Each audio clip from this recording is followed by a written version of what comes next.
Hi, everybody. Welcome. I am Aurora. This class is Lessons for Full Spectrum Humans, and this is Level 2, Lesson 11. Let me just admit someone to the meeting. And this one is about planetary ascension. Oh, another person coming in. Thank you. I have trouble doing two things at once, especially when I have to touch technology. Okay, good.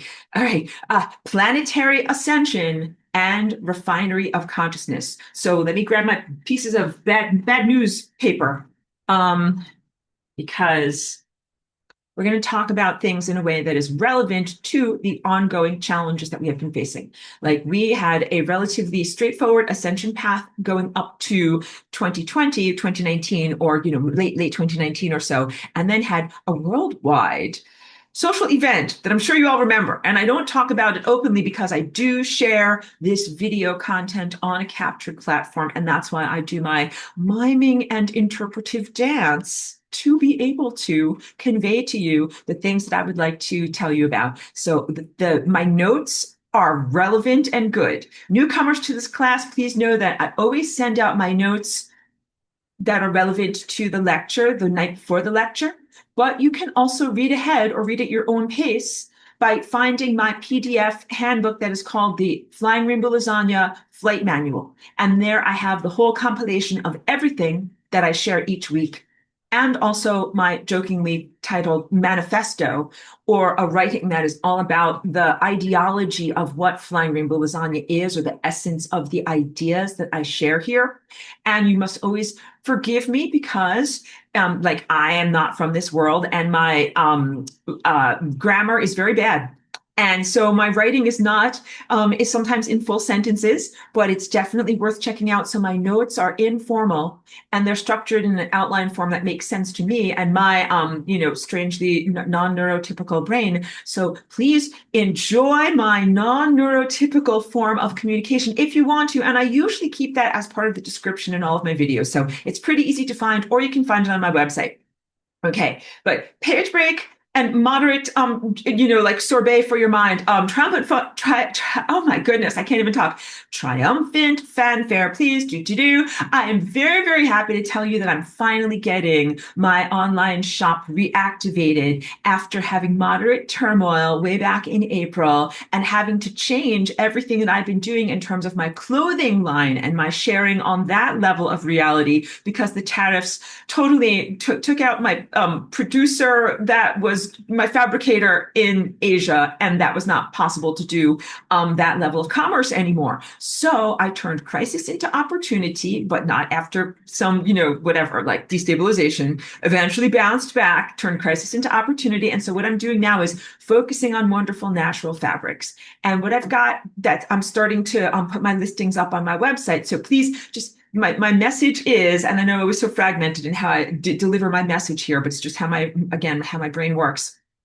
Please keep your eye on my website, flyingrainbowlasagna.com. I was just in touch with my person who helps me to design and manage my website, and they will be turning the shop to active sometime this weekend. Okay, so keep your eyes open because if you like the things that you see me wearing in class, I am offering a lot of them for sale on my shop. So here's how I've got it kind of loosely organized right now. Some things, like you can see some of what I've got in the background there, are upcycled pre-worn items that I have thrifted mostly from online thrifting. And they are, of course, like good quality stuff in good condition, but pre-worn. And then I add my fabric appliques to them. And those are all like relatively affordable. Some dresses are never worn by other people, and I'm actually having fabricators make them for me, and they're made like this one out of really high quality linen. And this one I really like a lot, and I'm offering it. I have it up on my site that's about to be activated this weekend. These appliques that I got of my fabric initially are cotton linen blend, and that was before I learned about fabrics. So actually, these are some of my earlier prototypes, is what I'm trying to share with you through my creative process. Like I'm a walk-in. I did not come here knowing about fabrics. I had to learn about everything. So actually, I just did a crash self-education not a formal course. I educated myself all about like what is linen and how is it made and where does it come from and how to recognize the higher qualities of it and what is desirable and why is it desirable. And I did all this because I learned that linen is actually one of the highest frequency energy cloths that we can wear. So this is all very, very intentional. What I'm intending to do, I'm moving away from the mass produced cloths that I made that were just made by a machine, like no human being touched them, and also made out of polyester, which is plastic, and moving into something that is much more real. So this dress, a human being made. Important stuff. It is not mass produced, and the quality of the fabric is amazing. And just that is an incredible transformation. I will tell you that my energy does feel a lot better as I'm starting to wear these natural fibers. And then what I did was applique work. So I don't really have sewing skills, and I'm very, very honest about that. That's why I'm working with fabricators who make the garments, and then I do the, beautiful decorations on top of it. So the point is, my next generation, as I move into even better stuff that I can make, is I just ordered 100% linen so that way my appliques will be linen on top of linen, and you will have a 100% beautiful experience there. So just please know that that is what's coming. I'm a work in progress, and I'm happy to share with you the things that I have ongoing right now. The upcycled stuff is very affordable, and also please know that it's like one of a kind. So just treat it in that way, and that it was part of my learning process too. So I have things really in a small range of sizes. But for this dress and for my other stuff going forward, please know that it will be size inclusive, but I don't have everything here in my home. I'll have one prototype, and then when you order something, it will take time for it to go through the fabrication process, come to me, and then have me, artistically decorate it and then send it off to you. So please know that is what's going on, and that is positive, fun, and life affirming. And I talk to you all about this because it's important to have like positive, meaningful activities that we're going through. Like we're going to talk today about planetary ascension and about everything that's been going on the past 5 years, and about feeling like what is an ascension and what is a beautiful spiritual unfolding experience or an elevation experience has felt very pooped upon, very diluted, very diminished. Like imagine whatever, going on a beautiful journey or a vacation or some kind of cruise or whatever like that, and everything goes wrong. And it becomes a harrowing thing that you have to endure, as opposed to, a beautiful, whatever, elevating experience. That is much more of the type of experience that you have had.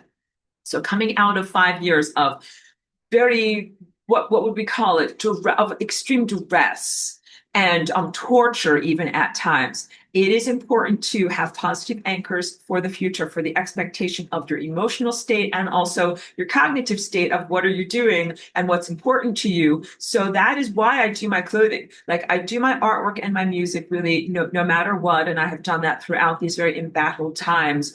But doing my clothing is like an expression of civility. You got it? Like we are going to be on good timelines, where you can wear a dress and where you can like launder it and even iron it. Because I didn't tell you, like, beware when you wear linen, like just be warned, I should say, you will have to iron things. Like you can't just throw it in the dryer. You have to dry it and then iron it afterwards. So get your irons ready, everyone, because that's part of it too. But that all of this is moving away from stuff that is artificial intelligence and automated and machine-like, and sticking with things that are for real. So the truth is, the whole fabric, the whole production of making linen requires humanity. It is not 100% automated. It is incredibly labor intensive, and then making actual dresses that a human being made. It's a completely different feeling to me in terms of, I read energy, I feel energy, I sense energy, and it feels like, how can I even describe it? Like a substantial thing that actually exists, as opposed to an ephemeral thing that feels very flimsy to me. And these polymers, like plastic and polyester, these are polymers. They have no real staying power in terms of their molecular cohesion. So to start to segue into the curriculum, when we are ascending, first of all, it's a process. We might even come up with better languaging around it, because I recognize that even the word ascension has been somewhat hijacked. It's a little bit equated with Christian rapture. It's a bit inexact. And we're always going to do this like hopscotching, where like we, as a community of spiritual seekers, come up with a particular word to describe something that is really quite indescribable. And then the evil control system comes along, tries to co-opt our word, and is like, oh yeah, like we're going to start calling this ascension now. And then we have to be like, no, we're not talking about that. We're talking about this. And we have to hopscotch to the next word. And then, the next word gets co-opted and gentrified. We don't want any of that. Okay. So we can reclaim ascension. What I'm really describing is a reattainment of a very, very fast consciousness metabolic speed, and a reattainment of light speed in terms of the corporeal nature of your body. But the corporeal nature is usually defined as physical cellular, but you do have a non-physical, non-cellular light body that is like a standing wave, that is your frequency body. That is very, very important. So, and that is actually your eternal form. That is what informs the molecular structure and behavior and dance of your DNA. And that is what exists after your cellular structure is no longer in existence. But a lot of my teaching today is to wipe away, I'm like magic erasing away the concept of death. So let's dive into all of the curriculum, because I hold up this structure all the time, and I hope that you can kind of like see it. There you go. It's not as a color, it doesn't stand out that much on screen. What we're really looking at here is a diagram of life and death. And in terms of mythology and history, we have to think in linear time. There was a time before death was invented. This matters. It matters and relates to, what are you doing here, kid? You're here ascending. Why are you here ascending? Which is like basically returning into a consciousness, cognitive state, and a social dynamic network where you don't have to die. You're like, well, wait a minute, I don't have to die. Why do you even think that you have to die? That was a crazy way of saying you don't have to die. Hello, good morning. You do not have to die. That is the most direct thing that I can say to you. And if there's one takeaway from everything that I'm here, like always trying to like send out to you, it's that. If you can distill it down to one thing, it is really that. That is what flying rainbow lasagna, this shape you see, in my sculpture over here, and of course always on my clothing and everything like that. I did not die. Or this body did not die.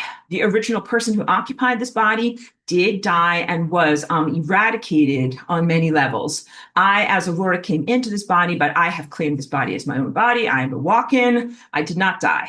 I know that these are complex things to say, and maybe even sometimes off-putting, because if I tell you, like, I came into this body and I reanimated it after death, you're like, Aurora, are you a zombie? I'm not a zombie. I'm not a body snatcher. I'm not any of these negative mythological portrayals. And I hope that you can sense that from me. Like, I've been here 24 years now. I just did my 24-year walk-in anniversary. And so I certainly don't have any more hoops to jump through or behavioral aspects to prove. I've participated in society here for over 24 years and shown and, like made it obvious, like I'm a good person, motivated through good things and motivated by the right reasons to be here and to be doing what I'm doing. So yeah, you can tell from my behavior, and you can tell from my love frequency and everything that I emanate out that I am polarity positive. And I'm so polarity positive that I actually am helping people to transcend polarity, which is what flying rainbow lasagna and non-duality is. So polarity means like looking at the world as good and evil. But when I tell you transcend polarity, it doesn't mean that I just magic eraser and say, let's just put it all in the bucket and call it all good, which is very, very blithe, very naive, very corrosively destructive, because that means that you are putting good and evil together, and you're not supposed to be. Topic of this class is refinery of consciousness. Planetary ascension, refinery of consciousness. Refinery of consciousness. Refinery of consciousness. I feel like a Joan Crawford, like no wire hangers ever. Refinery of consciousness. And also, as a brief aside, and the beginning of class, I'm only 15 minutes in and I'm already telling you anecdotes, but at one of my earlier framing jobs, come to my retreats and I'll tell you more anecdotes. Please, I still have spots available. Please sign up. I worked in the custom framing shop, and the coworkers that knew me got me a little commemorative magnet that was Joan Crawford, and it said something like, whatever, no wire hangers ever. So, because I cleaned up a lot, and so they were calling me mommy dearest. Okay, but anyway, all of that silliness aside and refocusing back to refinery of consciousness, meaning not everything that is here is supposed to be here or supposed to stay here or supposed to go onward through time. We are really moving from the general, the larger area of the vortex, to the specific, the tiny focused area over here. All right. So the general is a bunch of weird, crazy crap. Anything can happen. Bad math, high weirdness, disorganization, and also outright distortions in terms of events or things that aren't actually the real you. All right. When you are refining from the general to the specific, here what you're going from is or are the possibilities where you're like a certain percentage the real you, but then not fully the real you, and then honing in or sculpting, paring away or sanding away the parts that aren't the real you and moving into your truthful presence. So let me talk about my notes from 10 years ago. I talk about the concept of moving through your stored fatty blockages, and we have to talk about the pooties. And as always, I hat tip to Pedro. I don't know if he's in class here today, but he is the student who came up with the acronym for the residues of consciousness that are here on the membrane of death, where I'm placing my pen. Pesky occupiers of the interstices. That is how I described them for many years in my class. Pedro was in my class. And he's like, oh, well, we should call them pooties, right? Pootis,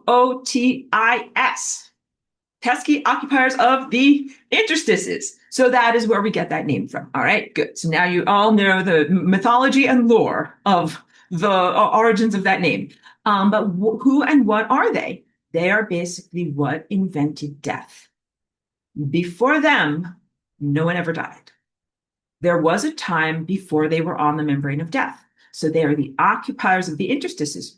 They weren't born on the interstices. Let's put down the pen. Snap. Nobody is born on the interstices. The interstices is not a place where you are supposed to go. It is like a no-go zone. It is a non-exist place. It is not where you go. So if you are in the interstices, you have done something very wrong to end up there, that you should not even be there. All right.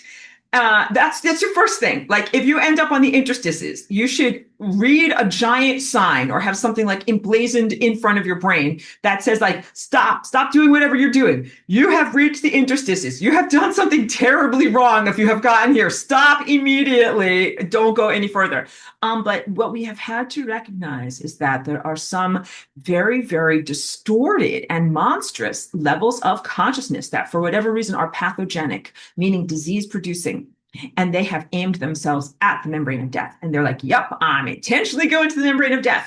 They did that when you guys were still immortals. In the world of Atlantis, which is a consciousness outgrowth of the world of Lemuria. And actually, both of those are positive, beautiful cultures that arose on this planet.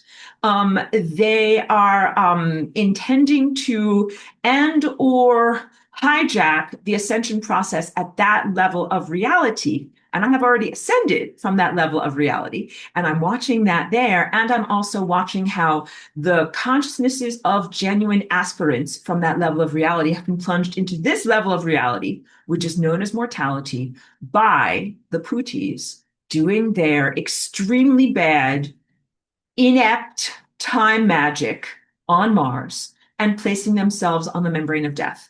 So the convoluted language, and you're going to have to work really hard with your brain muscles in order to be able to comprehend this, all right?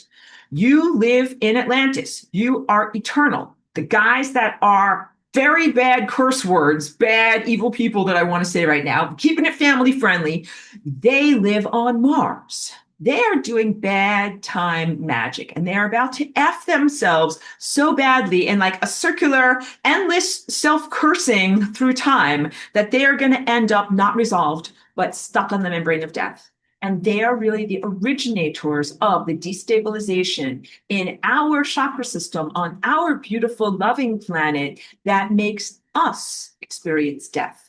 Their love of death or embracing of death or intentionally placing of themselves on the membrane of death, the interstices where you should not go, has a direct impact on our lives then creating destabilization and death in our bodies.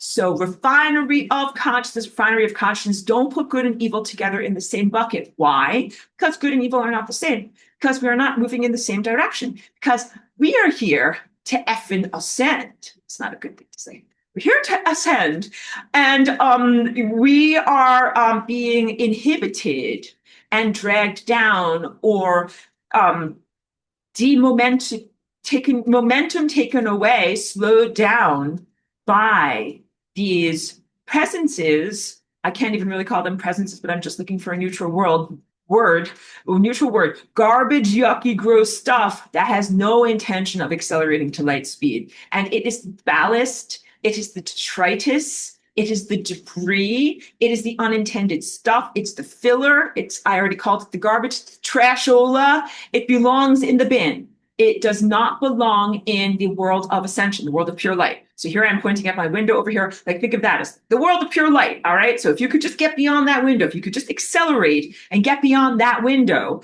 you would be living in the world of pure light. If you could do that, like, you'd be ascended by now. That's that billboard. If you lived here, you'd be ascended by now. All right. So what is holding you back? Now we go all the way back to some of my very poignant videos that I did from 2019 for the ongoing worldwide health crisis. And one of the questions was, it was just when they were really starting to make my life incredibly difficult. Can you ascend with baggage? And so you have to take that through so many filters of comprehension of what I was going through and what I was trying to speak. I was trying to speak from a pristine viewpoint in a pristine system, but I was actually captured as a prisoner in a very, very captured system. So you have to parse that in many ways. But the best thing that I can tell you is my upshoot was to try to say, yes, like, you don't have to be a perfect person in order to ascend. You can have whatever, a trauma that is unresolved from the past, whatever, a sexual violence, something bad that happened to you in your childhood. Like, there's this sense of, in order to ascend, you have to be a perfect person. Like, oh, you're a perfect term paper. Like, you've done all the edits. And then now, like, press save on that PDF and your soul is the PDF somehow. No, actually, please don't think of it in that sense. Like, all of this is very genetic distortion stuff and social and cultural projection and programming onto a meritorious ascension. Am I good enough? Because all the stuff about rapture and Christian heaven as an attainment, are you good enough? And the question about whether you're good enough is answered by some kind of attainment fairy. Like, it might be some man that sits at the gates of heaven with a large book, or some other form of, like, a magical fairy godmother, like Cinderella, like, will bop you on the head and be like, boop, bop. Like, you now you go to heaven, but no no heaven for you, but bop, you go up. Like some kind of selectivity like that. So please know, it is not like that. You are not going to face, like, whatever, a committee to be like, you're good enough, bop you on the head, you go up, but none of you. All of those are really corrosive concepts also. Like, you do not face a committee about whether or not you can run a marathon. Your muscles are the committee.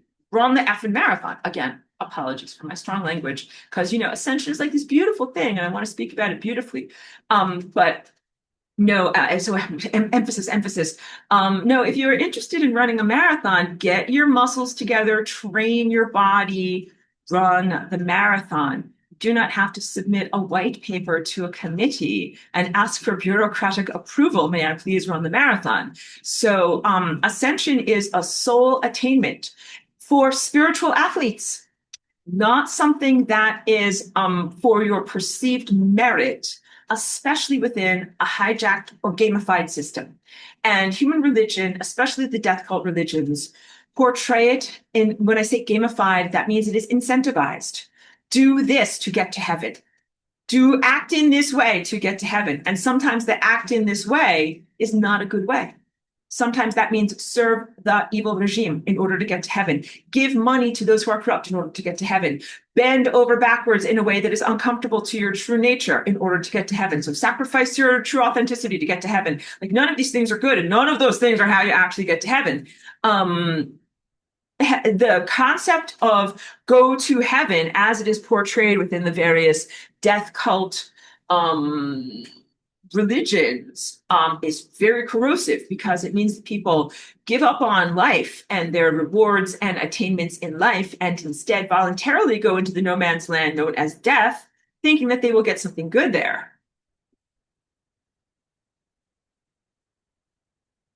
The evil things that place themselves in the membrane of death, in the interstices, and that have been reigning over the living from that vantage point. Sorry, I don't always know how to call it, but those guys are not in hell. So this is important. Hell is actually a genuine state that is of supreme torment, and the torment is incapacitating. So I don't want you guys to really know about this so much or place your tendril of attention on it. It is enough for you just to know that it is levels of torture and pain that are so extreme that there's no way a person could think a thought, have a volitional motivation, try to do a thing, scheme, plot, exist, not going to be coming up with a new recipe for whatever, pumpkin pie. You're not going to do anything when you're in that state of extreme torture. And the evil things that exist as putis on the membrane of death right now have gotten so spoiled. They're like this. They're like, oh, like hell is no problem. We love hell. They think that the interstices is hell. They don't know. I have to organize my thoughts and articulate this better. The interstices are a place where energy flows, and that energy is actually flowing in an uninterrupted circuit as part of the love circuitry of the architecture of reality. Reality is in this beautiful love tone, and all of this energy is moving these beautiful figure eights throughout all of these chakras. The energy is energy of love. It is not energy of like death, some like evil man with a scythe. He's there to like cut your throat and do all these things. No, that is not it. It is the energy of love. And that is supposed to be a place where you do not put yourself. Like imagine like whatever, the railway, there are many trains that come through on the train track.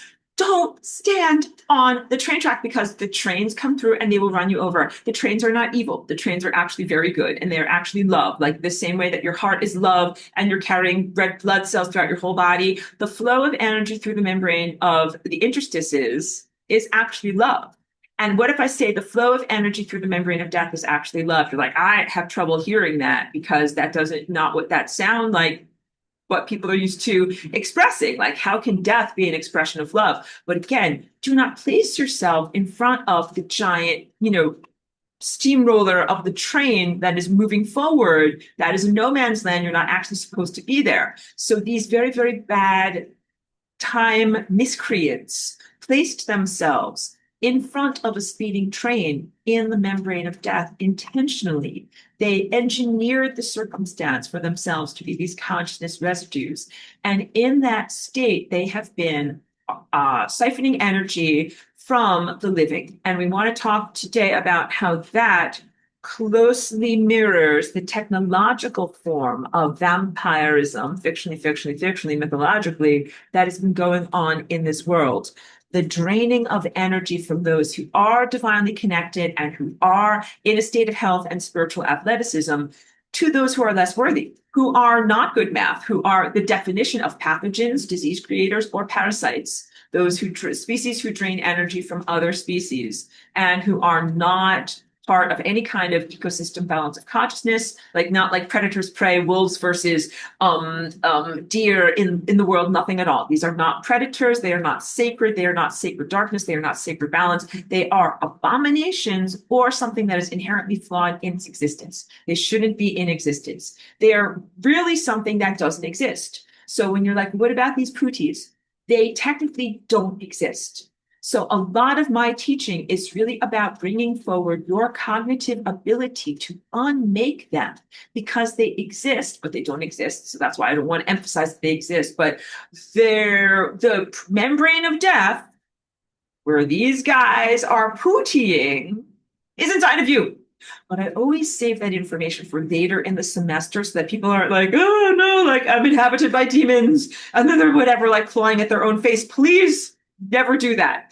Please never do that. So we all have chakras. We are all here. We are all facing the problem of the infestation of the membranes of the chakras, and all of your chakras are connected. So no man is an island. That is an aphorism of your world. Your chakras are all connected. Your time bodies are all connected. The events of your life are all connected. Like, think about this. You didn't just pop into existence. Where did you come from? Mommy, daddy, where did I come from? You came from your mother's uterus. You came from somewhere. And she came from somewhere, and events happen for you to come here. This is like, kindergarten level stuff, but you got to look at this. A series of events led for you to be in reality. And then what you are here, refinery of consciousness wise, intended to refine your own mental state, emotional state, trajectory through time, and behavior so that you are creating the perfect math in each moment with your body as a quote unquote biological processor on this beautiful supercomputer of consciousness that is the world of pure light.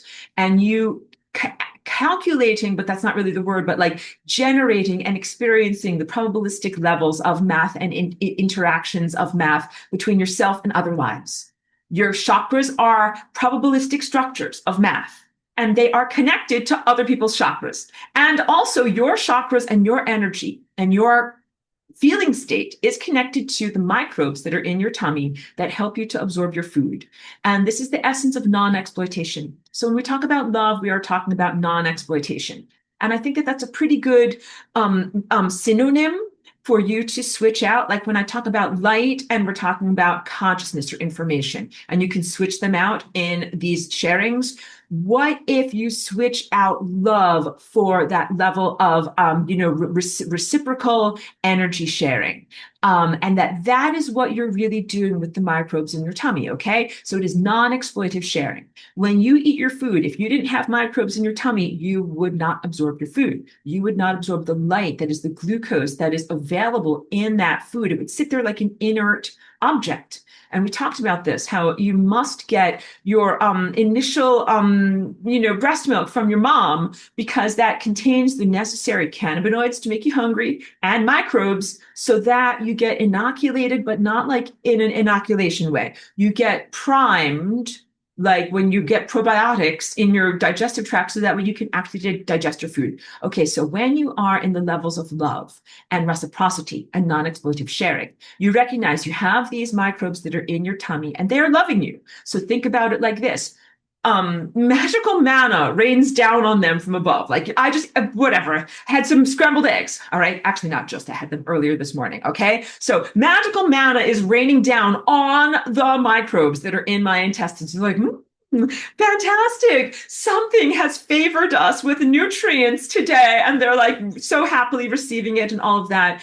And they're singing my praises. I am friends with my microbes in my tummy. And they're like, something, we don't know who this is, but they're thinking about me, Aurora. And they're like, but we like her. We think she's awesome, and she gives us awesome, magical scrambled eggs every day. And they are digesting it for me, singing my praises, and happily giving forward those nutrients. Like the microbes are necessary. It's like enzymatically unlocking nutrients that we can then receive. And same thing with the mitochondria. And humans conflate a type of earlier must have been like, oh, we must have partnered with some bacteria a long, long time ago. And that's how these little mitochondrial engines got kind of schlumped into our cellular structure. It's not that simplistic to say, but let us also say that your mitochondria represent their own level of consciousness that you are partnered with. And they are very, very much about receiving the light in the form of glucose that then has to be changed and transformed into a type of energy that is cash, that is emotional energy that you can actually spend. And you're in a very beautiful reciprocal partnership with your mitochondria. So they are kind of like animals within you, like you have your own zoo of mitochondria within you, but they are you. And their DNA is you, but the microbes are not the same DNA as you. So that's a critical difference. But you must also be in a loving reciprocal partnership with your mitochondria. You have to be like, I love you, mitochondria. Good job. Like, here's some stuff that supports mitochondrial health, like near infrared light. Like I love my near infrared light, and I put that sucker on before I get into sleep mode at night. And I'm like, I love you, mitochondria. Like here's your beautiful red light, and the mitochondria are inside of me, and they're like, thanks, Aurora. Like, thank you so much. Okay, so all of this is important. Why am I, giving you this silly miming out? Why am I showing this all to you in this way? Because something that is in your body that isn't doing that love vibe is a pathogen. And we have a lot of that on the planet right now. Refinery of consciousness, refinery of experience. You need to get the pathogens out. If you are analogous to a body, like your body is like the planet, all right? If there are things in you that are microbes that are like, imagine you eat your scrambled eggs and they're in your tummy and they're like, stupid person, eat your stupid scrambled eggs. I hate you. I'm going to take these scrambled eggs, but I'm not going to make them available to you. Maybe I'll give you a tummy ache. Or maybe I'll make toxins or something like that. Or maybe I'll make them, scrambled eggs will ferment and they won't really get digested and they won't really help this person at all. Or what if they're begrudgingly receiving the scrambled eggs? If they're like, scrambled eggs, making my mean face. I really don't like this. I really don't like this person. I don't like this tummy that I live within. I don't like these digestive secretions. Like that is not a welcome occupant to the body. That is a pathogen. And that literally describes a large segment of human society right now, that they are acting in the way of a pathogen, of not being in gratitude, of not receiving their food in gratitude, of actively cursing the body system that they live within, and of acting in ways that are not love. They are exploitation. Love is non-exploitation. They are acting in exploitation. They're receiving. They are not giving. And the giving is supposed to be spontaneous and natural. Like there's nothing better than unsolicited kisses from dogs or children, possibly from cats. I think maybe that might be one of the most valuable treasures of the world is an unsolicited kiss or whatever gesture of affection from a cat. Because cats don't like anyone, but they're like, they'll come over to you and just kind of like hug your face or whatever. Like that's pretty impressive. But unsolicited hugs from children or dogs, if they run right over to you and they're like, I love you, and then they give you a big hug, that is crucial. Non-exploitative. Exploitative. It means that they're just giving out of their natural generosity. They're like, hooray, like I'm so happy to give to you. Or like, you and your microbes, you and anything that you're in a positive, balanced relationship with, where you are giving and you're also receiving. And it's not even necessary to have a total ledger, like exact accounting, because there is this balance. Like when you have a real friend, you're like, yeah, sometimes I pay for lunch and then you buy me a beautiful birthday gift and then I get you something for Christmas. Like there's equity. Everything feels good in the relationship. It doesn't feel out of balance. And if you don't have that in your life, I hope that you feel that in your life, because I told you when I first came here as Aurora, come to my retreat, I'll tell you more walk-in stories. But I watched that show Seinfeld just to get a sense of like, who is here and what are people acting like here? And I was always so amazed and impressed, but like not impressed in a good way, impressed in like a disappointed way, at like people's sense of obligation and lack of love in friendships. And I'm like, that is not being a real friend, but somehow these people have never experienced real friendship. They have only ever experienced obligatory exchange of gifts. And then I had to learn like that is part of like the, negative experience of being here. But I hope that you're all surrounded by people who are different and better than what maybe the baseline normal has been calibrated to in this world of like, some people think that friendship equals obligation, and that same thing with partnership and family. So I don't really like these people. I roll. I got to do something nice for them. I was like, no. Okay. So just like when I talk about, the ideal nature of marriage and partnership, and everybody thinks that I'm talking about something that is inherently out of balance and exploitive and sexually exploitive. And I'm like, no, I'm trying to talk about a real friendship here. So real friendship, real rapport, real love. Let's bring it back to the pristine, where you have an equal giving and receiving. Why would the bacteria in your stomach want to give an equal amount as to what they're receiving? Because they want to have a place where they live. If they are always taking, and they never give back to the person who is giving to them, there will eventually be nothing to give. When you give back, then there is something to give. You are not just merely motivated by, self-sustenance, like, oh, I better give back, otherwise there won't be anything left to give, but also joyfully. Like you feed the relationship and you sustain the level of reality through this mutualism. All right. So that is what you're trying to head back into with ascension. Everything that happened from the time that the bad guys, that's my cleaned up language, bad curse word guys on Mars did to destabilize your chakras and to create death. They created and are responsible for an enormous amount of human misery. And we are now ascending. And that means that we are correcting our trajectory through time and correcting the shape and behavior of our chakras or our light body or our probabilistic body and returning to where we're really supposed to be, which is as light eaters. And when we are light eaters, we are not in a partnership with microbes. We are in a direct partnership with light. So here's the, hold on, let me hydrate here.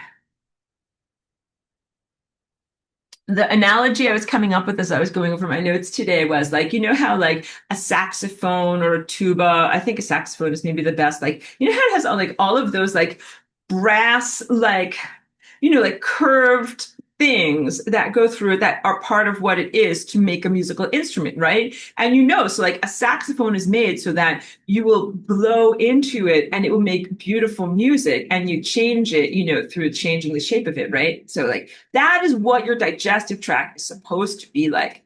Imagine if you took like a bunch of baked beans or whatever and you mashed them all up and then you stuck them into the top of the saxophone or you stuck them into the horn of the saxophone. Like that would not make music anymore.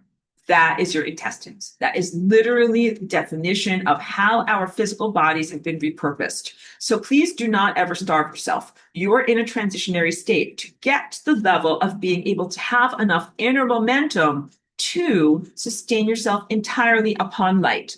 Now, I must talk about the non-pristine nature of the system that you're within right now, because all of this type of stuff is so anti-ascension. I have difficulty even articulating my extreme distress. All right. So now gird your loins, prepare for incoming rent.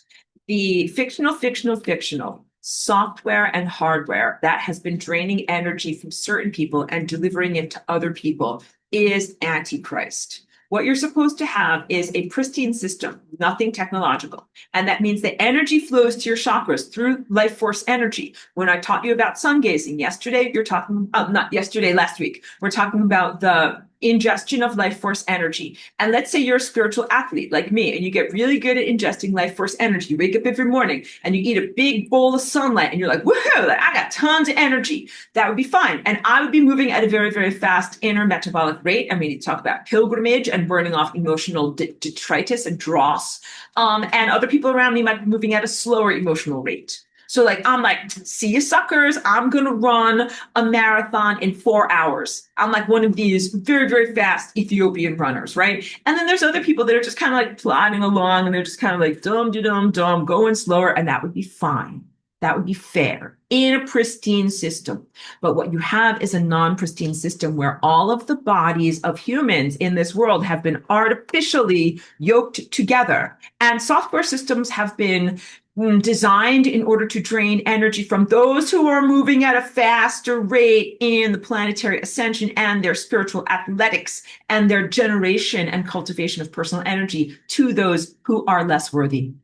Draining energy from me and other people who have a fast spiritual rate of their inner time body and light body and inner architecture being drained artificially and using synthetic telepathy, using these types of apparatuses and frequencies and to then deliver that energy that is mine or someone else's who has earned it to those who are completely without merit, who are completely unworthy, who are very evil people, and who are also leaky buckets. So not only do they not have money because it's like not having a job, like they don't have an income, they don't have money because they are not prosperous because they are not righteous. So they would be energetically prosperous if they worked hard for God, right? I work hard for God. I get paid by God. I'm like, thank you, God. God is my boss, right? So I got money in the bank, the consciousness bank. because I work for God, right? Let's say you're an evil, wicked person. You don't work for God.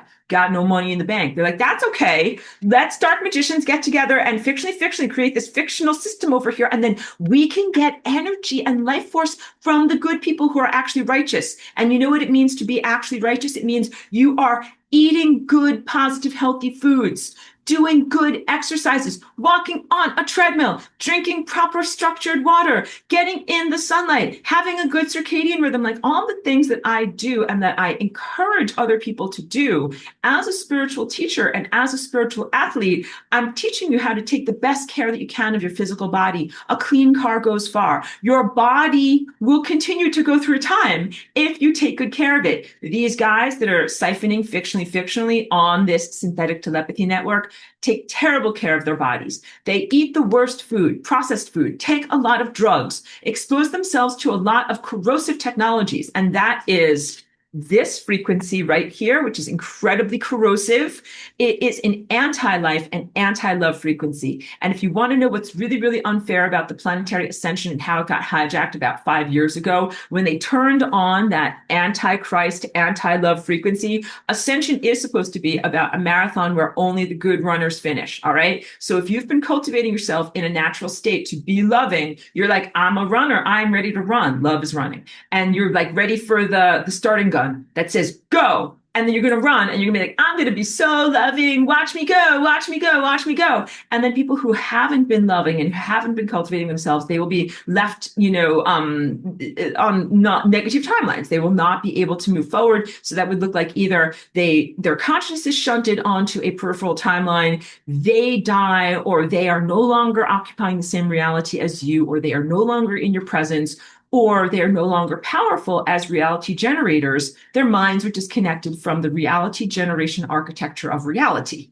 Then they would become like muted, like their voices aren't heard. And so they would either cease to exist in reality, fall over dead, their DNA would stop connecting to DNA and to time, they would stop making things happen, and they would just kind of lose their momentum. Like those are the types of things, like imagine like the pruning of vestigial consciousnesses, or the withdrawal of energy from something that dries up and kind of like falls to the wayside and goes away. Like those are all apt ways of being able to describe what would happen to them. But through this synthetic energy harvesting system, what they've been able to do is to artificially keep themselves aloft. So think of it like if many people are in a shipwreck, and some people are good swimmers and they're able to keep themselves not only buoyant, but they're able to start swimming to the shore. And some people are not good swimmers and they're holding on to the other people and actively dragging them down. And of course, swimming on and getting to the shoreline would be ascension. That would be swimming, navigating the time waves of consciousness, and getting to a new stable reality structure. And this is very analogous to the moment in mitosis when a cell subdivides. There is a moment when the nuclear membrane dissolves and all you have are the chromosomes and DNA hanging in space, where it's kind of like, Major Tom, floating up above all of us. Like, I don't know who I am. I don't know what's going on. Ungrounded, a very ungrounded state. And the DNA has to kind of like separate and organize itself, make two nuclei, get its stuff together, its SHIT together, and then close up the nuclear membranes and go on as, two new cells, right? It's got to get itself to reorganizational. That it's in that quantum indeterminate state, similar to a butterfly that's in the chrysalis. That's kind of like, I used to be a caterpillar. Right now I'm goo. I don't know who I am. I'm full of potentials. Eventually I will self-organize into my next form. All right. And then you have, of course, what you are going through in terms of, let me just hydrate here and I might need to get some more water. The quantum indeterminate state, moments of self-organization, the vulnerabilities of what you are when you haven't completed or solidified in your form, and then the need to solidify in your new form. The new form is who you are post refinement. Post refinement does not mean that you have zero refinement left to undergo. It means that you have been refined up to a point. So the human octave is your expression of being refined from a very, very unrefined state that arose from the invention of death to this side of the screen is the refined aspect of yourself. But that doesn't mean that there's no more path to go. Even after this side of my screen, there is a whole new level to be refined. So even after you get up to the levels of pure light, then pretty much what you're doing is getting back to where you would have been in your ascension process in Atlantis, and you would then have a whole journey ahead of you. So that's like just getting up to neutral. Like you've been in negative territory this whole time in the world of mortality, and you would just be rejoining with your optimum timeline and getting back up to neutral. And you have a huge amount of refinement to go from there. So please know the journey is not over. And it is a positive level of extended life and extended journey. None of this is gross afterlife. I have huge issues with the way that the concept of afterlife grooms humans to expect their own demise and grooms humans to expect like it will be better than your regular life.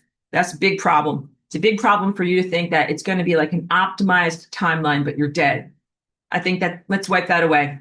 Like if there's anything that you can do in your own personal life and what you are sending out in terms of your ideation and your connection to the ocean of consciousness, it's to no longer consider afterlife as being an optimized life. It is not, you know, guys, sorry to be so silly, but I do watch reruns of the show The Good Place. And although it is my fun escapism, I sometimes think deep thoughts about it. So let me share with you. In that world, people are in an afterlife. I won't totally spoil it for you by telling you what type of afterlife, but it is portrayed as a type of heavenly paradise. In that heavenly paradise, it's portrayed as being like people find their soulmate, their heterosexual partner. And of course, they're able to have intercourse and love and romantic relations with them, but like no one can get pregnant there. And also, it's like always summertime. Like it's a perfect village where it's always summertime. And I was thinking about this view of the afterlife from the viewpoint of some cultures that are a lot closer to nature. That if you gave them that version of life as an afterlife, you'd be like, oh, that's great. Like, so like you, whatever, take a person from the year 1000 or a person from the year 2500 BC. If I took one of them and brought them to that afterlife in that little village of the good place, right? You'd be like, okay, like here's a woman that's going to be your wife. You can have sex with her as much as you want. Hooray, you're in heaven. And he'd be like, well, okay, great. I'm going to have 11 kids and I'm going to, live on my farm and grow lots and lots of wheat and feed all my kids. And you'd be like, no, you're not going to have any kids. They would think that that is not a good afterlife. And also, if you're like, well, it's always sunny, and I'm here. I'm a farmer. I'm supposed to plant my wheat or my barley or whatever. Like, how do I know what is the growing season? What is the fallow season? And when are we supposed to let our animals rest in the barn? Like, you'd be like, well, it's always summer. It's always summer. Then it means we're never going to harvest our wheat. Like, how can we live this way? So I know this is all such a silly thing, and so many words for me to try to get this through to you, but the dilution, the synopsis of what I'm trying to bring forward is, although being completely disconnected from natural cycles might seem to some mentalities to be a type of afterlife paradise, I would consider it to be a diminished form of imprisoned existence, because the cycles of life and the cycles of the seasons are beautiful and life affirming. And it would be a type of sterility and non-floriferousness and non-beauty and non-abundance to have a world where basically you just have the echoes of something that once was alive continuing through in its parody, its imitation of life. That's not, sorry if I'm flying here, that is not a benevolent afterlife. So you mostly, culturally, I'm lumping you in with everyone, the lumpen masses, as Terence McKenna used to call them, you lumpen masses have been groomed to believe and to expect that a benevolent afterlife is one of sterility and stasis. It keeps on going on for forever. And that actually is a pretty good example that's talked about in the Good Place show. They actually do make it to real heaven, and it is a place of divine perfection, but stasis, like it is static, it's not dynamic, it's not changing, and the people there are all like happiness zombies. And so it's recognized from that experience that we do cognitively require some amount of dynamism. Can't just be like one endless long tone. Like imagine a song that is just made out of one note. Like this is the song. That's it. And it's like your ears would get so bored, right? Like you guys know this. All right, so I'm a musician. I make a lot of stuff. I'm an everythingist. I make a lot of stuff, and of course, I make music that I enjoy myself. And part of what I enjoy is a dynamic range. And if something is too repetitive in a song, my ears get bored. And I'm like, that I don't even want to listen to one more minute of this song, much less 3 minutes of this song, much less listen to it repeated again in my life. So, really important to know that our soul would similarly become weary and very bored if all that we had was the static tone of one thing for the rest of eternity. That would also be considered a negative afterlife. Let's talk about what Christian hell is. And this is not part of my notes, but we have to talk about this. Make a distinction between that and my doctrine of entropy. And I'm kind of like being like the lasagna proselytizers going door to door, knock, knock, knock. Hi, can we tell you about entropy today? All right. But joking aside, I need to hydrate. And so that means let me just press pause for a moment and go get some good water from my kitchen. Okay, hold on one sec, guys. Thank you. Thank you, everybody. Just had a brief little moment to hydrate and have a little break. And I was talking with some chatting a little bit with folks in the chat about like clothing and my clothing project. Don't worry, I'm going to get back to entropy versus hell. But let me just break in order to say, we were talking about how expensive the linen is. I'm totally transparent to be able to tell you that when I get my linen fabric printed, it's like $40 a yard, which is very expensive. But this does relate to ascension stuff because as we're moving into ascension and we are focusing from the less real timelines towards the more real timelines, the less real fabricated materialistic objects become irrelevant. They become less relevant in your lives. So polyester as a fabric, it is like plastic. Think about anything in your life that is plastic and that is made out of these plastic polymers as like, it's not going to immediately poof away, but it's going to become much less relevant. So please, we are at the point in the adventure where it is worth it for you to invest in things that are real. So like, let's say you're going to get a shovel for your garden outside.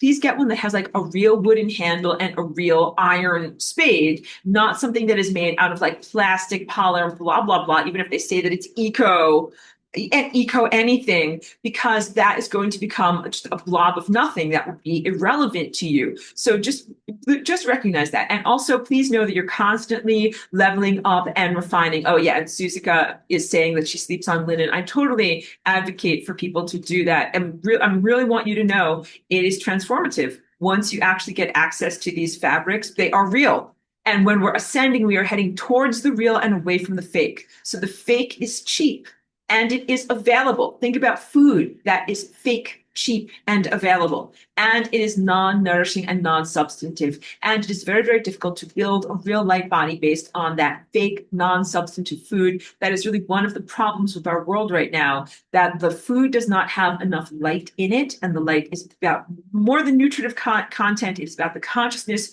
in the food. The mineral content is a big part of it, but also minerals basically carry a program. Here's some of my beautiful crystals. Wait, I'd like you to meet some of my beautiful crystals. So this crystal is very friendly and loves to meet people, and it carries information. This is like my address book. Remember, people used to have a thing called a Rolodex, like Aurora, like what century are you from? I know. Gather round, grandmother Aurora. I am really joking. And also I have never had children, so I am not a grandmother. But this contains a lot of information, and it is a crystal.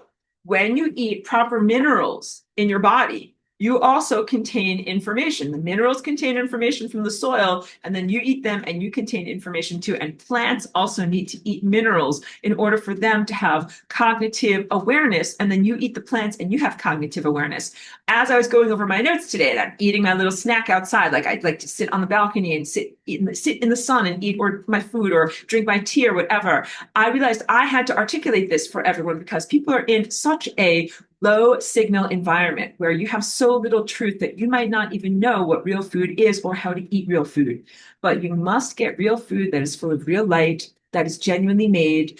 So I mean, not processed and genuinely full of real cognitive light. And then you must eat it in a mindful way. That means a non-distracted way. Now, of course, I am not a perfect person. And that means that sometimes I have to do my emails while I'm eating my food or respond to something else on the computer, but I don't usually like to. But it's best to just eat your food. Like if you can, like sit outside in the sunlight, enjoy the taste and textures of your food, bond with it or embrace it on a quantum level in the same way that you and your microbes are in love with each other. And your microbes are like, hooray, scrambled eggs or dates or whatever, you're putting in there. You should be in that level of receiving in gratitude from the higher presence.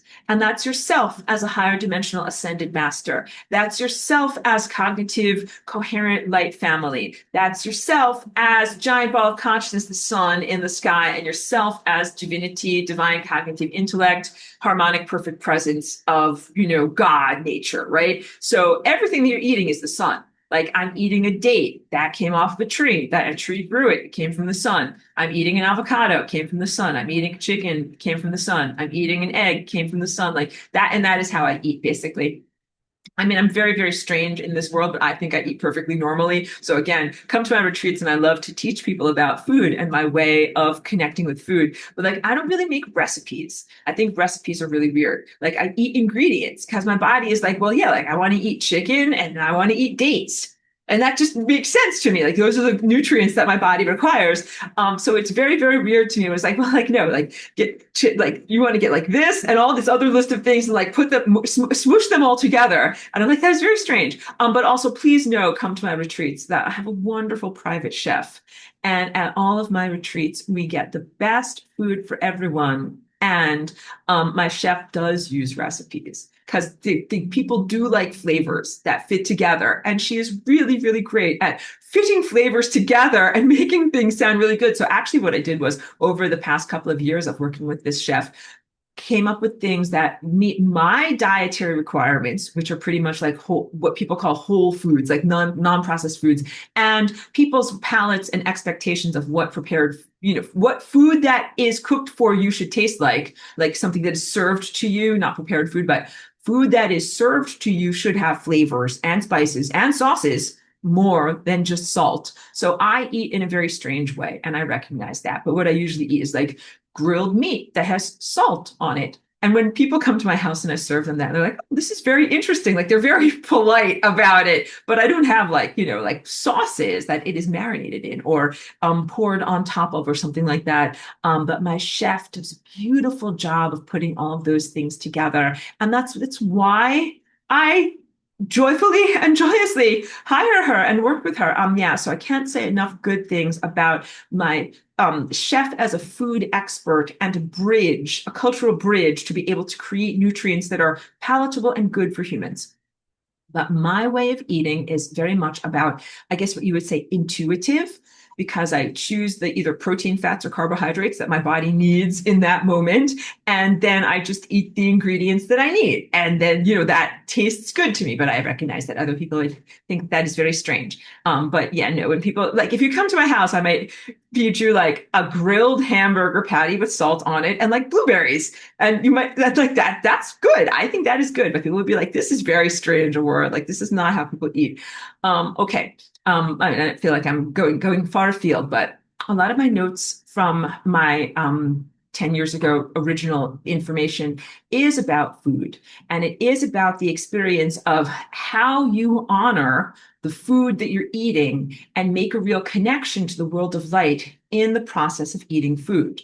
And because the whole point is when the Pooties created themselves and got themselves onto the membrane of death, not only did they invent death or innovate death as an experience, but they also implied or required your nourishment and sustenance by eating another organism. But none of this is evil, bad, or wrong. like to the fearful mind or the predatory mind, it's like, oh no, like I don't want to eat other beautiful creatures with large, cute animals. I don't want to eat cute baby animals. I'm like, I know, I recognize that. But looking at it in a different way, I love and honor the foods that I eat. I am definitely loving it in gratitude to that sustenance and incorporating it into my body in a positive way. And I am here to do that to you as a mentor.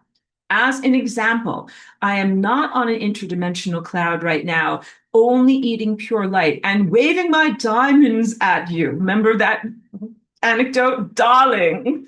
Wave my diamonds at you, darling, and be like, just ascend, just make it happen. No, that would be very breezy, very blithe, very ungrounded, very non-recognizing of the difficulties that you're facing. So I'm here with you. Not only do I face the challenges of grocery bills, but also of finding pure food that is not adulterated, and also of absorbing it into my body. There's so much stuff that is anti-love and anti-food absorption. And all of this is newer stuff, but there's older stuff that also is anti-love and anti-food absorption. So I do a lot right now with not only clearing out, these newer micro machines fictionally that harm our bodies, but also have always done parasite cleanses and other things like that. Like there are a lot of things that can inhibit food absorption and inhibit the positive rapport that you're trying to build between yourself and your food and your microbes, which is basically a rapport between yourself and plants or animals and soil. And you have to balance out the microbes in your body. So a lot of what I do and a lot of what I mentor other people in taking care of your bodies is how to cultivate positive microbes in your body. And of course, when I first came here as Aurora, I didn't feel very confident because I was like, I don't know how to run a body. Like, I don't know how. I was like, it's like when you first get a car, you're like, I don't know how to drive a car. Like, I am very new to this. So I was very new to having a body. And I certainly didn't have any tips on like how to take care of your hair or how to keep your skin looking good or any kind of thing like that, because I had not mastered those things. So it took me a long time of being in the body, but I feel like I've done a good job of it now. And, being like 24, that's like adult in your world. I've been here long enough to be able to figure out how to optimize food and also food ingestion, and also how to optimize cultivating a positive and healthy microbiome. So that means the microbes that are not only lining your intestines, but all of the microbes that are on the outside surface of your skin. And this is a positive, even in throughout your mouth and your gums, all of that, even your hair, everything that I do. So all the things that I do in terms of personal hygiene are focused on destroying pathogenic microbes, but cultivating positive, healthy microbes, because that's a big part of the love rapport. I am a planet and the microbes are like the inhabitants on my planet. And I'm like, good job, inhabitants. Like I am a benevolent, whatever planet that you live upon. And I love you and I want you to be happy. That is the world that we are trying to move into in terms of planetary ascension. Why am I telling you so much about like my skin and my hygiene routine and how to take care of my hair? The fermented rice water, if you guys want to know. I mean, I do a lot of potions on my hair, but that's the one because it's like good for any type of hair, and men or women too. And it's cheap. But it's microbial, and that's a big part of what is so helpful there. But there's also a rice protein that helps your hair a lot. Talk to me for more hair tips later. We'll do more hair recipes later because I don't want to get too far afield. Being in a good partnership with microbes and being able to be in love with them is just like when the inhabitants of this planet Earth are all in love with the planet. When we as living on the surface of the planet people are like, wow, we are in so much gratitude to the organism that sustains us, to the living presence that gives us everything that we need. Like we get a lot from the sun, and that's the world of light, energy, ephemera, non-physicality, but we get so much from the earth, and the earth, the levels of materiality, the levels of physicality, of cellular structure, like the non-wise, harmful alien putti presence is not respectful and non-celebratory of the physicality structure that we live within. And so much of the concept of death which is erroneous and what you're being groomed for. And the death cult practices are to bring you away from your body, to really like to crowbar you, like prying you out of your body and to tell you that there is something better and more free elsewhere. And I'm like, no, freedom actually exists by fully inhabiting your body. Please don't get tricked or lured away from your body, and stay with your body and fully sustain your body. So think about that as an analogy too, in terms of the planetary structure and being tricked or lured to another planet, thinking that your freedom or sustenance will exist if you fly in a clank clank metal spaceship elsewhere and disembody or disassociate from your planet, as opposed to staying on your planet. So no, you're actually supposed to be with your body and be on your planet. And that is what ascension is. So we have to really reclaim this whole concept, reclaim this whole, recontextualize. I just got confused because I looked at this comment over here. Recontextualize what is ascension, what this looks like. Are we going to fly elsewhere? No. Are we going to redefine what it is to be here? Yes. We're going to radically redefine what it is to be here. Because now I need to talk about like what it is to become a light eater again. Basically, this upshoot of this, and I'll get to this comment. In order to be a light eater again, you got to get rid of the ballast. Back to my original video from my original Patreon. I don't think it's still up there though. Can you ascend with ballast? Yes. You can ascend with personal ballast, such as the trauma of something bad that happened to you in your life, whatever, a sexual violence, something bad that happened to you. You can ascend. But what I have learned from the past 5 years is that you cannot ascend with the unaddressed consciousness residues in existence of the Putis and the influence that they have had in the embodiment of many different people on this planet.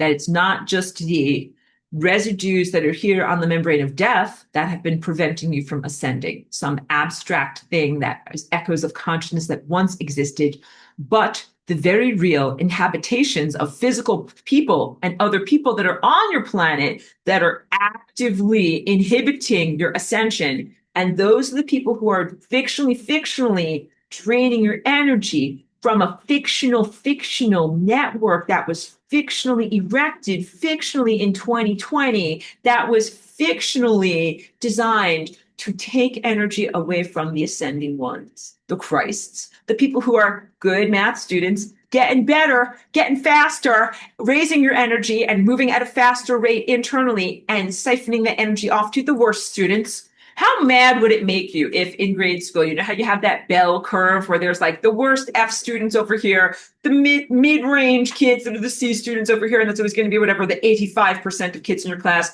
and then like the 2 or 3 nerds who are smart over here, okay? How good would it feel if the 2 or 3 nerds over here had their 97 and 95 papers drained off by these guys and their bad answers? And they're like, oh, yeah, we're going to drain these guys and bring these guys down to a 67. They're going to now be failing students. And these guys are going to like go up, 1 percentage point and be moderately advanced. That is what is happening in terms of biological and ascension energy. Ascension energy is the energy of your light body, is the energy of your movement through time, is the energy of your cognitive processes, and is the energy of your mitochondria taking physical glucose light and turning it into light that you can use for like walking and talking and doing stuff. And that energy has been fictionally siphoned off by the W band onto the unworthy ones. And then they are the C students that have been moderately upheld. So I have good people that are in my class, and some of them took some of these or one of these things that happened many years ago. I want you to know, like, I'm not an extreme person. Some people are very extreme and they're like, look, if you have taken one of those things, then that's it. Like, you're not going to be able to ascend. And I take it on a case-by-case basis. And I also think that if you took one and then did not go further with it, you're in a different category than people who took multiples and extra sprinkles on top of their sprinkles on top of their cupcakes. I think with every additional sprinkles on top of your cupcakes, it dilutes the DNA further and further away from your true nature and your true soul, and becomes harder and harder to get back to who and what you really are. And you also become not only a C student, but a D student and drain and drag a lot more energy from the students who are actually trying to accelerate, who are actually trying to get better, and who are actually trying to move forward and grow and evolve as souls. And this becomes very, very unfair because you should not be dragged down by the collective. So wait, let me hydrate. Let me talk about my notes. So to talk about Christian hell versus entropy. Remind me if I don't get there.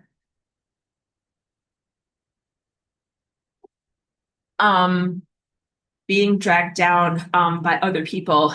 In my notes, I talk about planetary quarantine, which is something very real that was happening during a particular era as human consciousness became less pure and more filled with the predatory mind, like when I talk about the predator from Carlos Castaneda, or this type of fearful, exploitive, greedy, sometimes people call it wetico. There are many different words for it, but this non-ideal set of characteristics, this non-ideal presence, this, greedy, fearful, exploitive, negative personality characteristics that those characteristics dragging humanity down and the encapsulation or disconnection of the human creative mind from time itself because of the negative impact of those thought structures on the overall fabric of reality. So that quarantine is real. And I'm sorry, that was very torturous to try to say it in a straighter way. All right, let's iron out the wrinkles from that communication and try it again in a straighter way. People were thinking thoughts and connecting and sending thought waves outward in a way that was pathogenic and not helpful to the overall time creature and time tapestry. And so human voices had to be either disconnected from or diminished so that humans wouldn't mess up what are the larger time structures. And all of that is fair. So don't take that as punishment. Because a lot of people, I had to say that 10 years ago because a lot of people thought that you guys were being punished, that you had done something wrong. So now I allude to the satanic literature known as the Human Bible, which really comes from the Old Testament, which is the Torah, which is also satanic. And it's a story called The Exile from Eden. And there's famous art that is made out of this that shows the angel who protects heaven, Eden, and I know that it's not the same place. Eden and heaven are different, but let's say protects paradise. The angel who protects paradise, kicking out, evicting poor Adam and Eve as they have done something very, very wrong. They have made God very, very mad. And the angel is making a mad face. I'm going to make a mad angel face now. Mad angel. And the mad angel is going like this. And Adam and Eve are like this. Oh. They're like this, and they're kind of like going out of the Garden of Eden. That is shame. That's the grooming. All of this is so much projection. I can't even like make words about it. So please put your back up.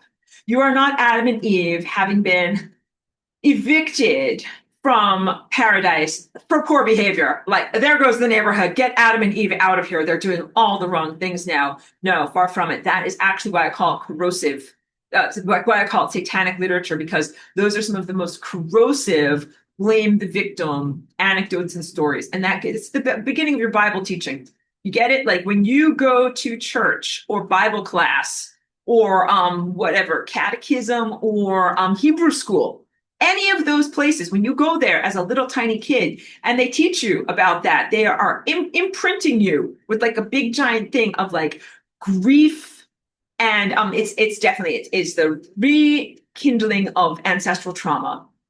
That it's called the expulsion from paradise. And it basically is saying like, you're a sinner and you're bad and you don't deserve to be in paradise. And that's why, if you got problems, kid, you deserve them. And none of that is true.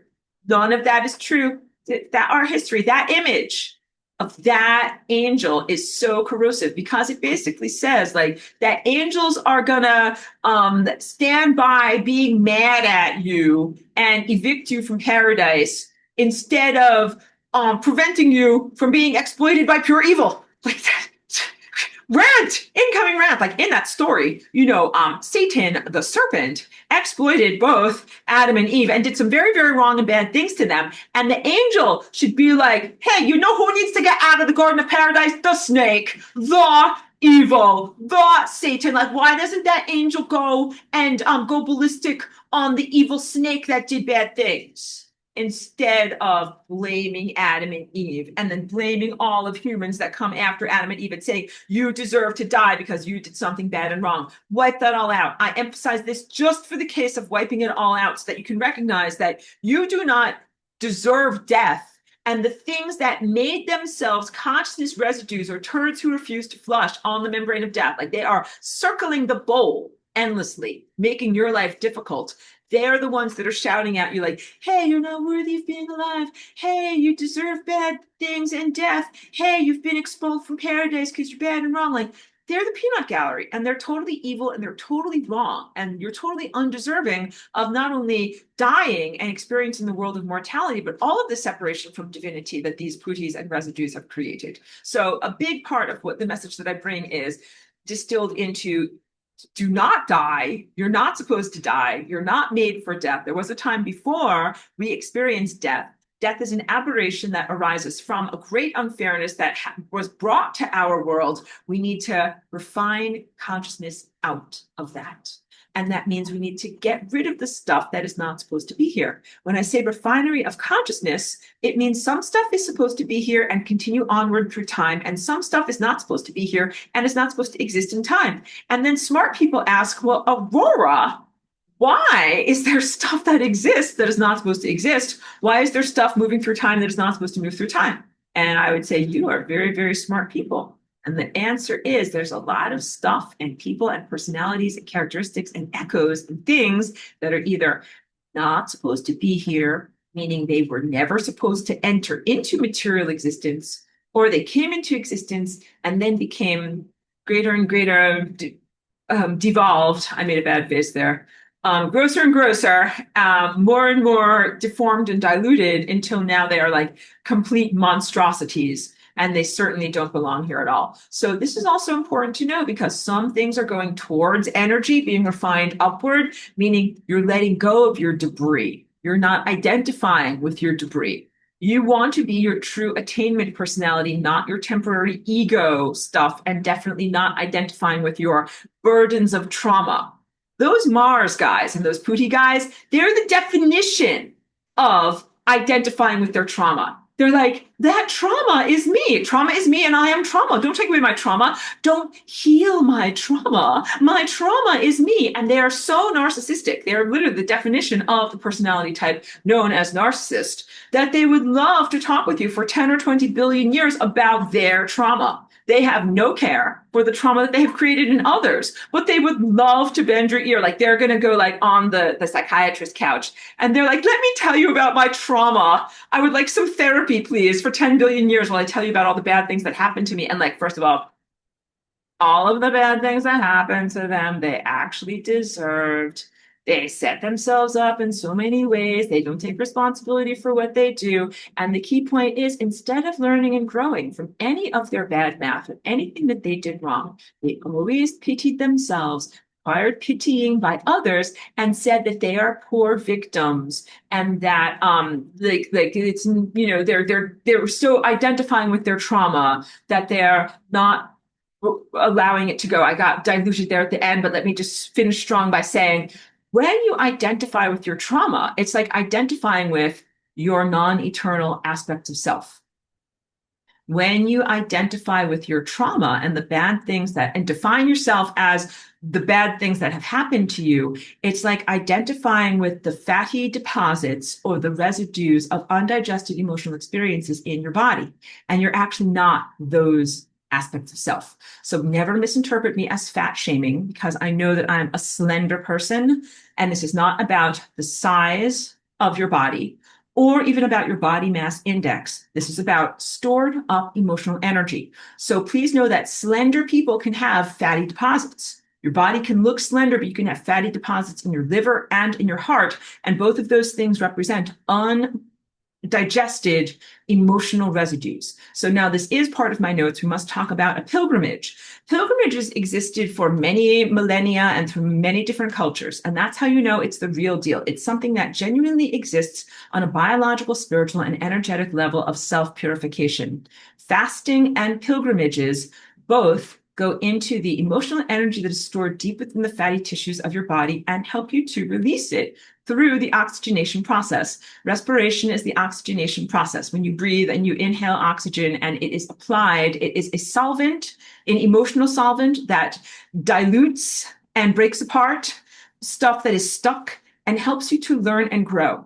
So it does not mean why I don't really advocate for fasting is because fasting, it's like basically saying like, I'm not going to spend any more money. Or no, it's like saying opposite way. I'm not going to earn any more money. I'm just going to only spend money. And it's not sustainable, is what I'm trying to say. And you have to do it in the very, very right way. But pilgrimages were created for human beings to be able to go into their storehouse of undigested emotions and trauma, both in your life, your family existence, your ancestry, and your planet, and to work through that stuff.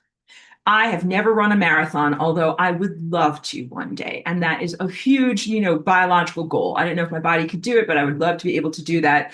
But people who have run marathons and who train, I have some people that I know online and they do 100-mile marathons and they're amazing superhumans. But when they do that and when they do their training, sometimes, they're going deep into their emotional storehouse. Like when they do that, people have shared with me, like, they're out there, whatever, like running 26 miles and they're in a mountain or someplace far away from the world. Like sometimes they cry. They're not crying because of like, ow, like my back, ow, my toe. They're crying because they're thinking about things that happened to them a long time ago. And what is really happening is when you run or when you walk a lot, first you use up your freely available glucose, which is your blood sugar. And then your body's like, hey, I'm hungry. And it will tell you like, have a cookie. And if you don't have a cookie, then your body will go into the fatty stores in your glucose in your liver. Then after you go through all of that, your body will be like, hey, I am hungry, I am tired, and also I need salt, give me salt. And then you will start to break down the stored energy in your fats. And that might take 20 miles to be able to do that. Very, very few people walk 20 consecutive miles or run 20 consecutive miles. So that's why most people carry a lifelong burden of undigested emotional residues and even consider that to be normal. I don't consider it to be normal at all. And also I am super streamlined. So not only am I a walk-in, but so that means I don't carry a lot of baggage. And I also got rid of a lot of the baggage that was from the original owner of my body house.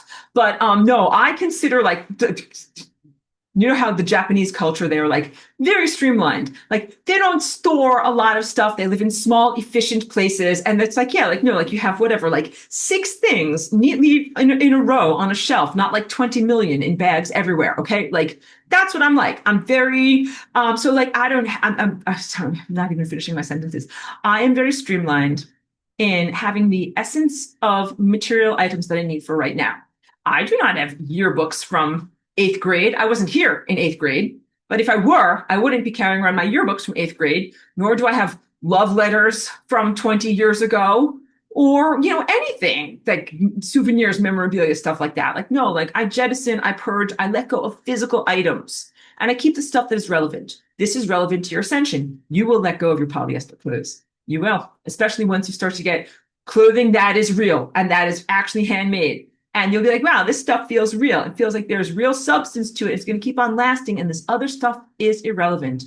And then you won't want to keep on carrying it around with you. You won't be like, oh, my favorite old tennis shoes. Be like, get rid of these. I would way rather wear real leather shoes. You are moving into a different level and things will be relevant to you that are the newer things and the things that have genuine substance. And that also is true of not only material substances, but also relationships, I want to say fake ass relationships, sorry kids, that are polyester people will become irrelevant in your lives. And that would be people that you don't genuinely connect with, that you don't genuinely care about, that don't give you a genuine substance, that don't give you a genuine reflection, that are filler or, at worst burdensome in your lives. And then people that you will keep in your lives as interactions and people that you care about and, relationships are people that are lasting, that are made out of real stuff.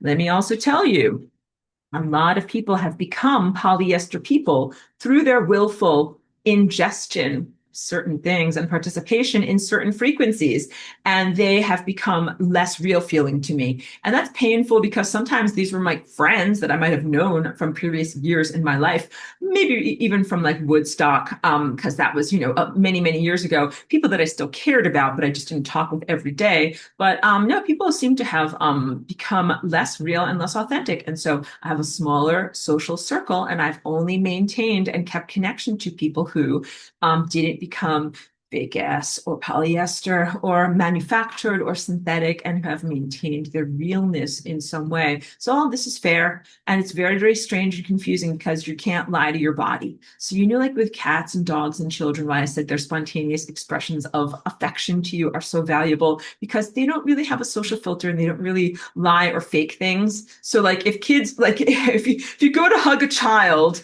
and the child is like, "Ugh," and they run off crying, like they're not hiding it, like they're afraid of you and you're not cool. And same thing with a cat or a dog. Like I love my dog so much. We walk around town together and she is generally friendly and outgoing, but there are some people that she doesn't like. And of course, she always barks at like drug addicts and meth heads and whatever. She senses them immediately and she's like, woof, woof, woof, like stay away from us. But there are some people that like they come up to us and they're like, oh, like your dog is so cute. And I usually say, thank you. She's pretty friendly. Would you like to say hi? And sometimes they go to, like pet or hug my dog or whatever. They give her a sniff. And sometimes my dog is like, grr, grr. And then I'm like, well, sorry, maybe not today. And I just kind of like, whatever. We walk on. Everybody's got boundaries.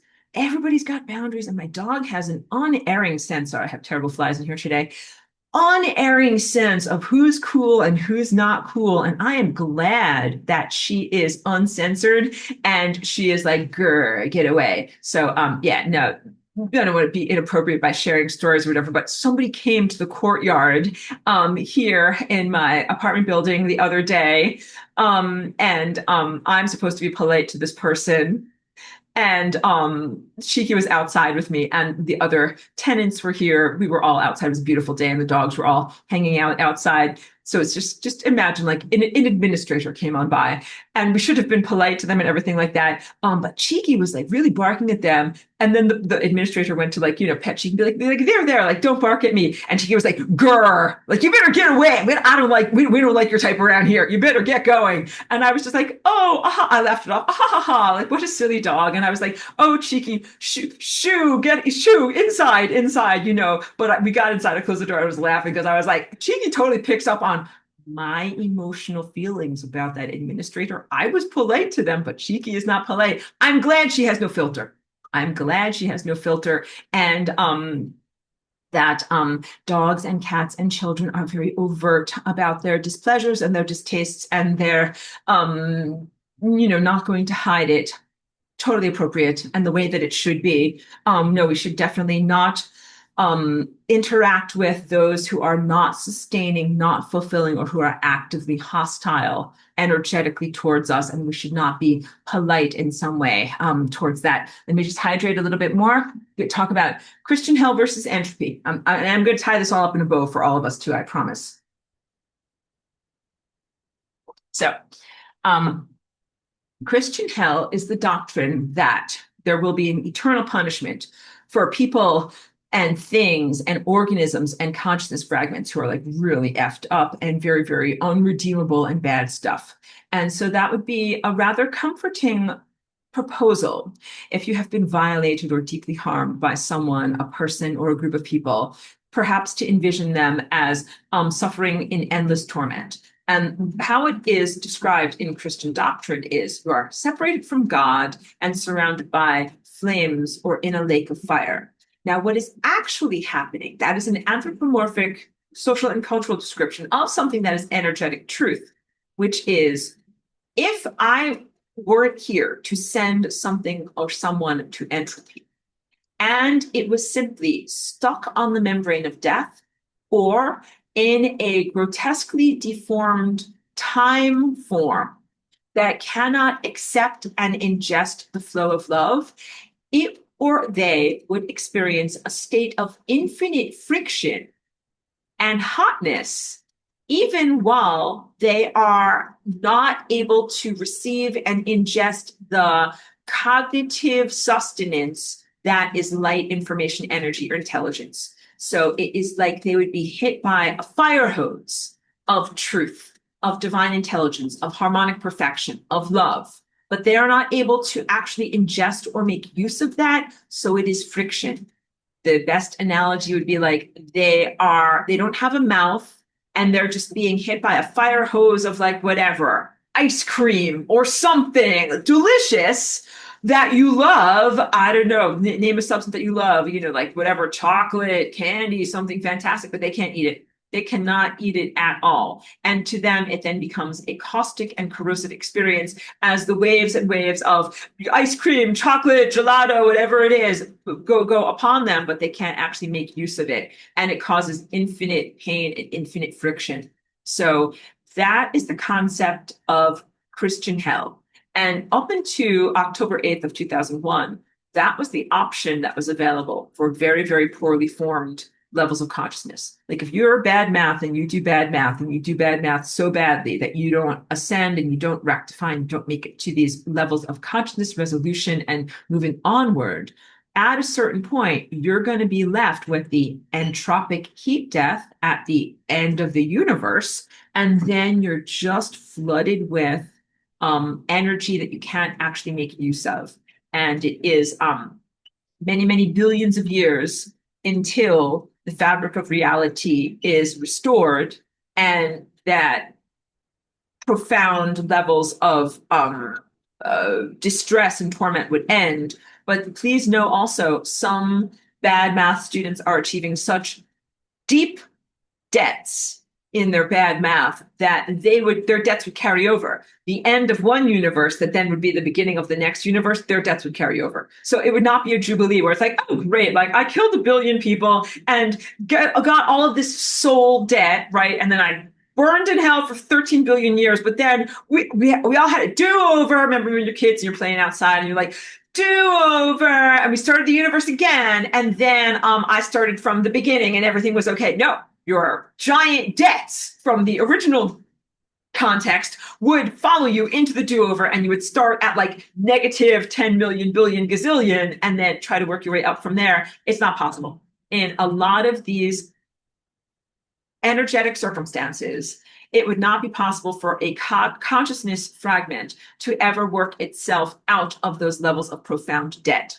And that is why what I offer in terms of entropy is merciful. So knock, knock, knock. Proselytizing for entropy. Hello, have you heard about entropy today? Can I tell you about this? But why is entropy so great? And why am I making fun of myself and my assertions? And not that I'm a religious proselytizer.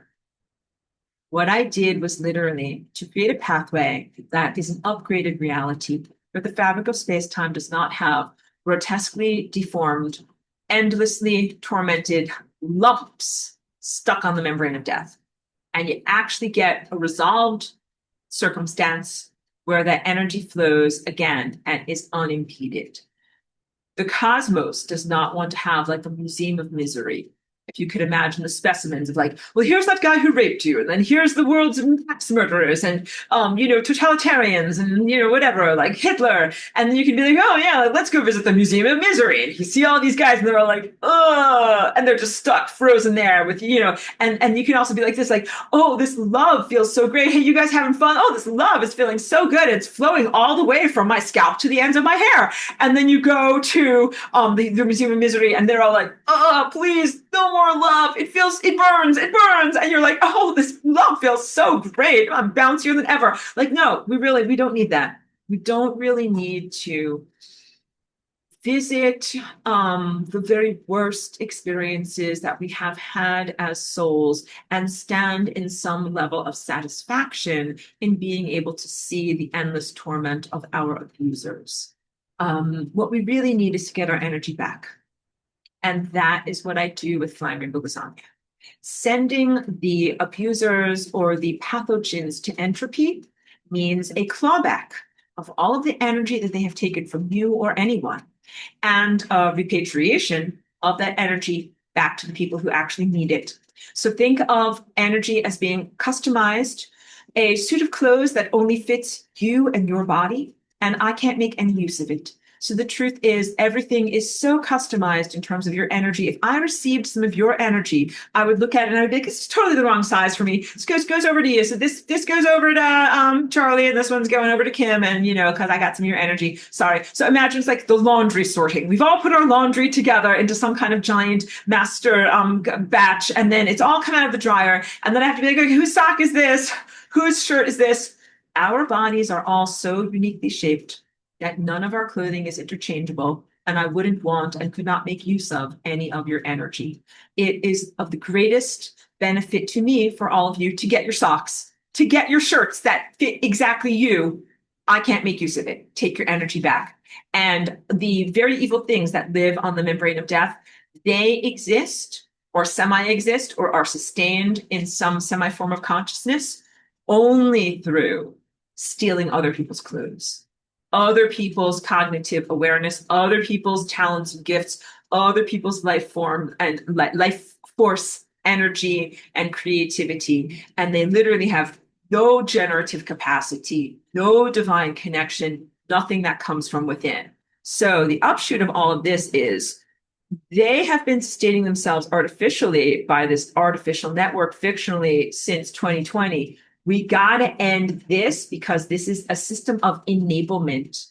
This is a system of technological siphoning of energy in the same way that the system of eating food and other organisms has been a way of being like a band-aid, like a way of being able to sustain a non-sustainable system, but we had to kind of do it. And then this becomes another, again, enablement is the only word that I have for it, a way, a band-aid, a crutch, a way of allowing a system to go forward that is totally not sustainable.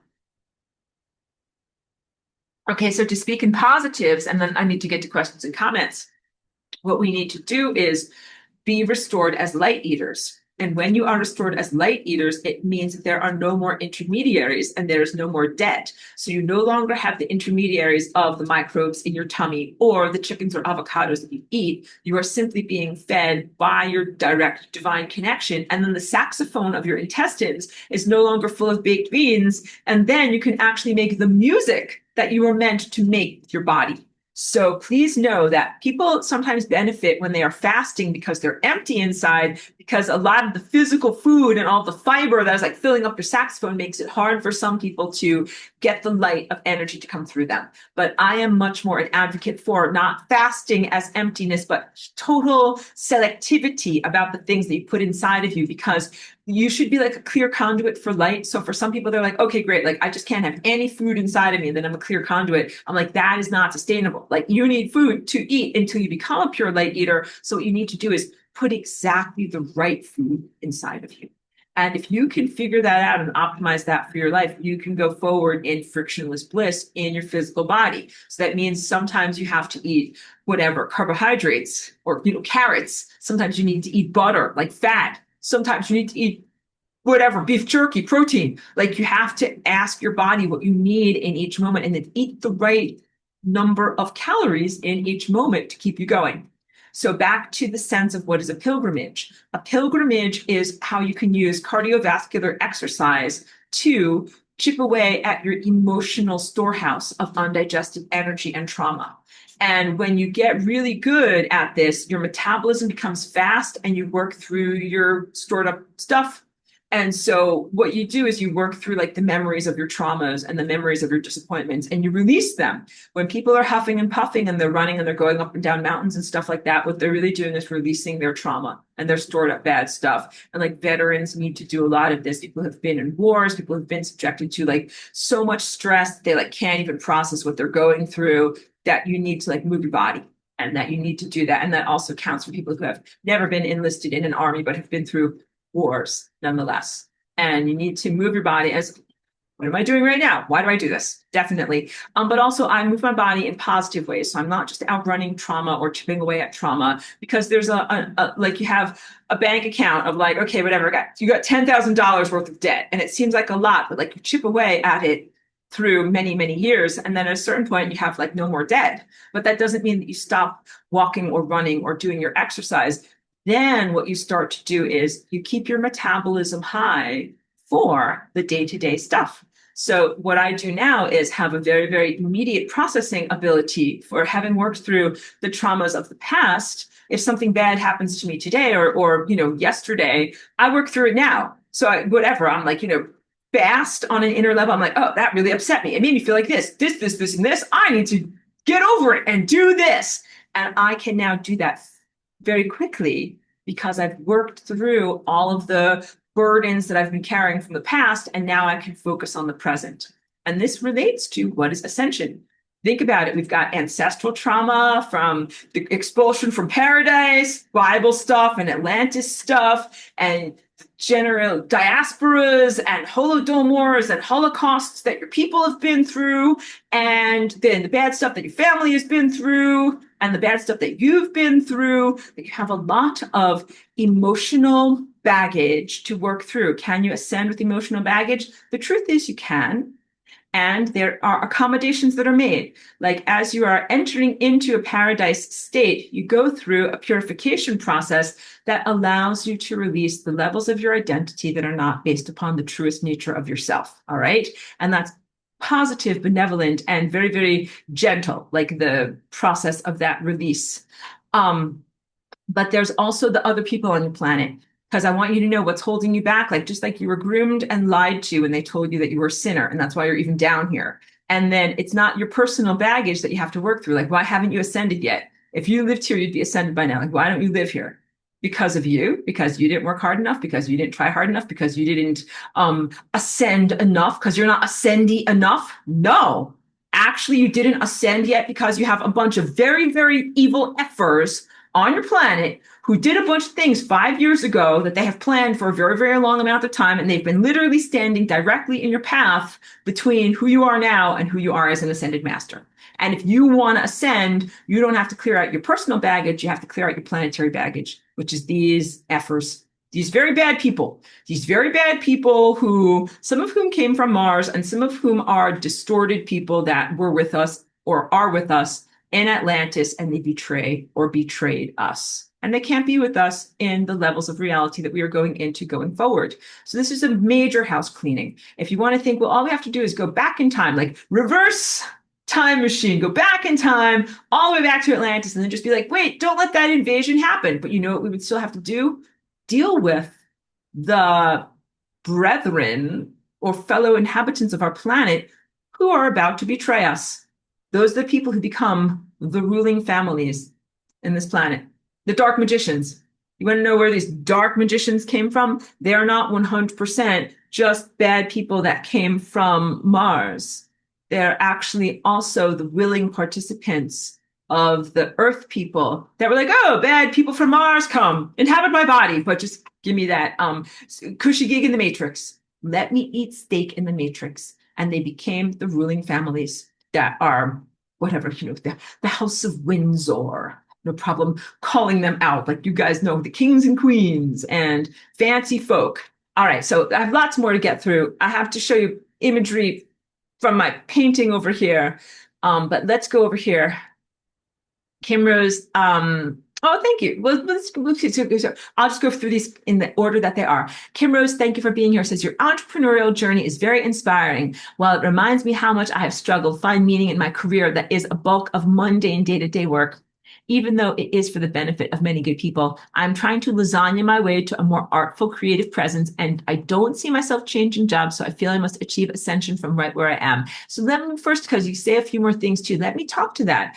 I think and feel that we have to put meaning into our materialistic activities, whatever we are doing while we are in this ascension process. And ascension, or this reclamation of ourselves as non-materialistic creatures, is a process. And so we do need to have like food and toilet paper and whatever, dog food, while we're going through this. And so that means like the woman who owns the dog food store and where we go, like she is serving a divine purpose by having her store, and it's a place where Cheeky and I can go and we can buy, the like high quality stuff that we like, and then eat it and sustain ourselves. And same thing, like we love the local store is actually named Rainbow. Like that's why we go, we shop at the Rainbow store.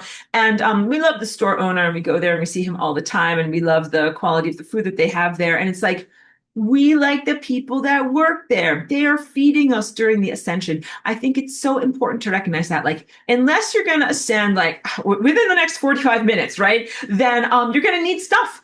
And we are all helping and serving each other by continuing to make available stuff. Like we need to make sure we have food, we have gasoline, we have gas stations. I always say this when I do my lasagna class with everyone, like my informal group on Tuesdays. After we do our dance, we're coming back, we're going to reintegrate ourselves into reality. And I'm like, hey, take all this lasagna energy. And when you're going around town and you're doing your interactions in society, lasagnify those interactions. It is sanctifying the mundane because you just went into a higher dimensional state and you had so much freedom and so much expansiveness and so much capacity for like making new, cool, and fun things. And then you come back into the secular world of five senses and you're like, well, you're coming from a level of reality where like anything can happen and you're moving at 10 million miles an hour. So when you go to fill up your car with gas, you can be helpful, reciprocal, mutual, respectful of the person that is working at the gas station, because like, thank you for making sure that I can make my car go places and internally combust while I'm ascending, so that way I can drive to the dog food store and buy my dog food while I'm ascending, because ascension is going to last more than 45 minutes. This is really important for you to know that. So we do a balance also of doing things that are service to others and that serve our community, and also things that are fun for ourselves. Because when you're ascending, you also have to do things that are simply personally fulfilling. So Kim, thank you for sharing with us that your job is somewhat fulfilling and you're glad that you help others, but it's not ultimately fulfilling. That is fair. And that means that what you need is a variety of tasks or projects. And I'm glad that I can be like an example of that, because I have a lot of things that I do in my life so that way I feel fulfilled. Like I have visual art, I have music, I have things that I do like my dance that are just for self-expression. I have things that are practical commodities. I have things that I buy and sell, and I have things that I do just for, earning money and receiving investments or something like that. Like I have all sorts of different things that I do. So I would say, let's all do something like that, where you are balancing the things that you do because you love them and you would do them whether or not money is involved. Things that you do within the context of social dynamics and commerce, doing things that are for sacred commerce, and things that are about making stuff and generating stuff, and then some things that you do because you love and some things you do because it's practical. Like I feel like all of this is totally in alignment with the process of ascension, which is to honor materialism. The death cults that I do not respect dishonor materialism. They literally tell you that it is inherently sinful to be alive, to be in the physical body, and that the needs of your physical body are inherently sinful. And so much of the judgment of having resources and being wealthy is about that. I want to exemplify to you that you can be a righteous person and have stuff.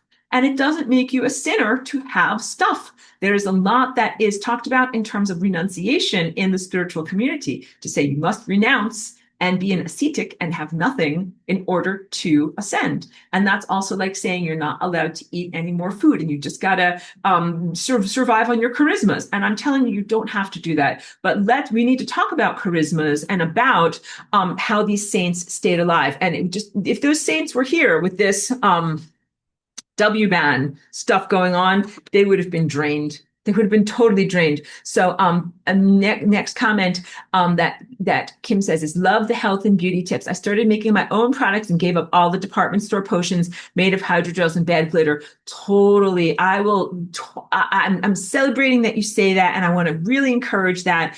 When I just come to my retreats, I talk about all this stuff, but when I first came here as Aurora, like I did not know anything. I didn't even know about, like, you have to have shampoo. You have to have a different soap for all these different parts of your body. So soap for your hair, soap for your face, soap for your teeth, 3 separate soaps. All right. Now I had to learn about all these different things. And I also, once I started to learn about genetically modified ingredients and other things like that, I got very skeptical. And so I've always been very selective about the things that I eat or ingest or put on my body.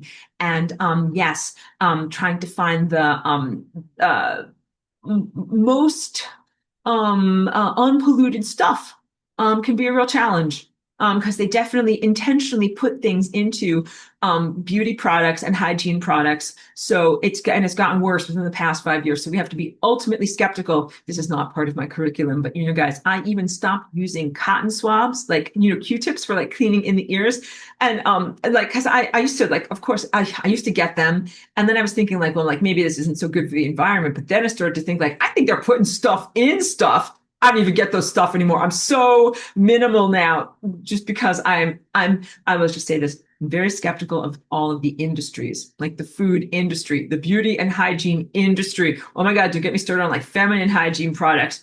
Girls, be skeptical. You don't know what's in a lot of these things. So be super skeptical and buy the things that are the most natural products from the most reputable companies that you can possibly get, because we need to be super skeptical. I am also skeptical of a lot of dog products, anti-flea products. Come over here, honey, sweetheart.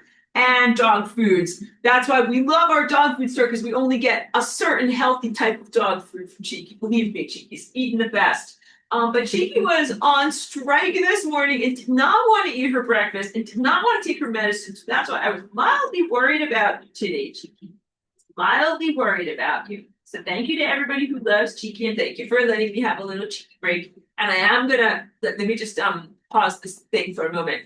Let me get I told her she didn't eat her breakfast. She needs to take her medicine. Let me just pause and give Cheeky her food. Hold on, guys. Thank you. Yeah. Oh, so back to what I was talking about with all sorts of different things, like being skeptical of different products. Just super fast. Fermented rice water actually really helps. It helps against baldness. It helps in postpartum shedding when after you've had your baby, and a lot of women have their hair gets a lot thinner. It helps with the number of follicles that are actively active on your head and maintaining the hair that you actively have on your head. And it's also a protein treatment. So it's basically just rice and water in a glass jar that you mix together and put on your countertop for 24 hours. Then take the rice out of there and whatever, throw it in your compost pile and take the water and put it on your head. That's it. That's pretty much it. And then, you should like leave it on for 20 minutes, and you should like wash it out with some shampoo and then just, have your regular day. But yeah, no, if you do that, that is wonderful. So I do a whole little thing where like I put it in a squeezy bottle and I kind of keep it in my fridge. And then before I do my shampooing routine, I put it on my head and kind of put my hair up in a bun and put a plastic bag over my head. Like, you do a whole little thing, right? But you figure out your way of doing it, and it's wonderful and will definitely help your hair. Okay. Charlie B, thank you for being here. Good to talk with you as always. Says, agree that it is soul corrosive to identify self as experienced traumas. Let's get into it because this is deep stuff. So he goes on to say, for example, how many minutes a day do you want to devote to reliving and in training to a past experienced trauma? Being stuck in these reviews means your soul cannot embrace new positive experiences or grow to express its greater divine self. Absolutely truthful, very, very well articulated. And what we have to recognize is that the mentality of the consciousnesses that are on the membrane of death is self-victimization. And they are self-victimizing and then bringing themselves forward as an object of pity, self-pitying. And that is also why these narcissistic presences would very, very happily be like, but can we talk about me? I know you've been through a lot in life, but can we talk about me and all of my bad things, the things that have happened to me? And they would do that for 10 billion years. And they would be very, very happy to always be the victim at the center of every story and have it always be the story of like why it was okay for them to hurt other people. Please, no. Hold on, I'm hydrated here.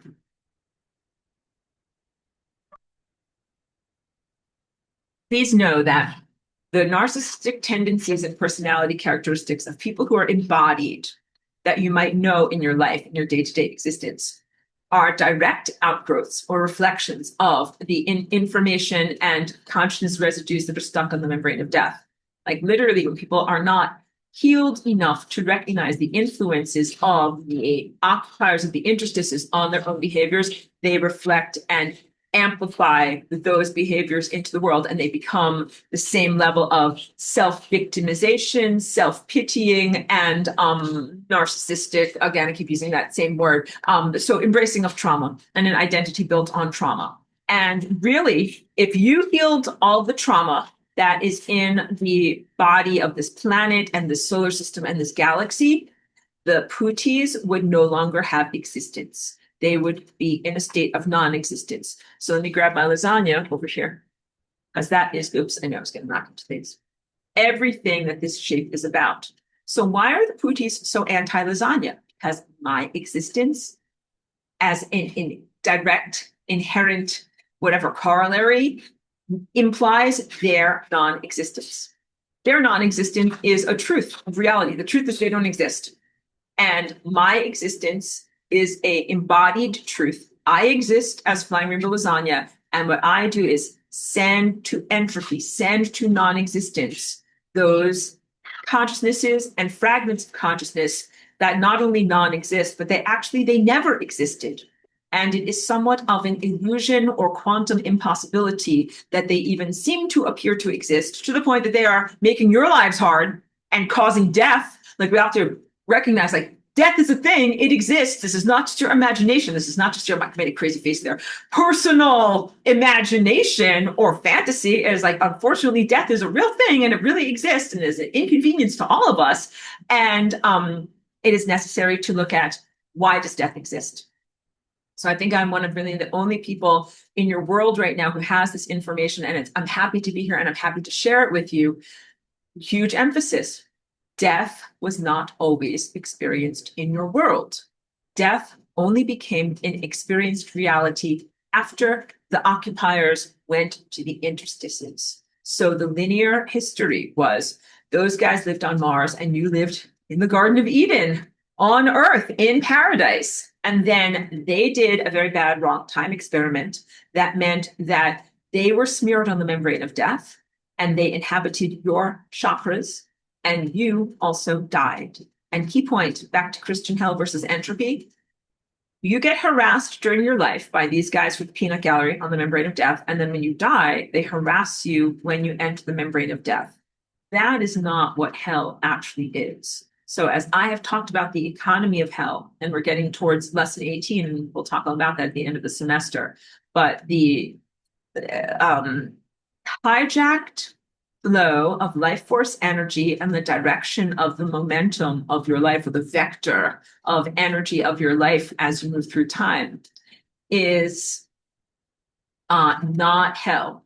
The Putis think that they are demons, that they live in a place like that show the good place, where a certain class of individual exists inherently to torture another individual. These occupiers of the interstices portray themselves as creating and sustaining a power dynamic where they feel they send out misery and torture to others, but do not receive misery and torture themselves. That is erroneous. What actually happens in real hell is that those Putis are tortured endlessly themselves. They have achieved an enormous debt. They are subjected to a fire hose of incredibly intense love that they cannot ingest or make any use of. It becomes a corrosive friction against them, and they never die or cease to exist or go anyplace else, because they literally don't have a pathway to get there. Like, they are stuck, just experience this endless extreme levels of friction and agony. And it is not educational, and it's not didactic, and it just keeps going onward in a monotonous, a monotone of agony for them, for forever, that never ends. That is very, very different than being like the pitchfork wielding demon who is gleefully tormenting others. So right now, the Putis exist in a cushioned, fantastic realm known as the lower astral, where they are comfortable. and they make you uncomfortable. They take energy from you in life, distract you, cause diseases, cause eating disorder, cause substance abuse. And then if you self-destruct and flame out horribly and end up on the bad math membrane of death, then they torment you more. And they're like, take that, stupid idiot, because you let me ruin your life for you.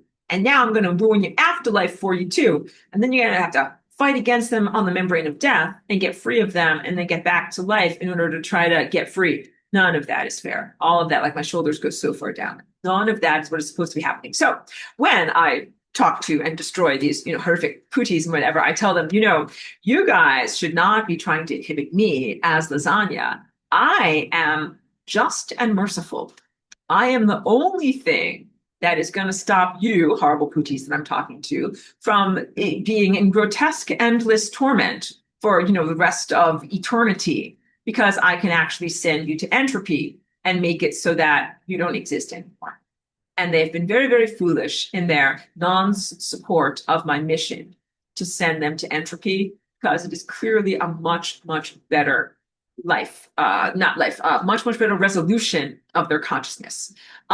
So the founder, if you watch my cartoon, my comic book, or my video expose of my comic book, the founder rug pulled everyone. He set them up in order to say, you'll have a beautiful afterlife.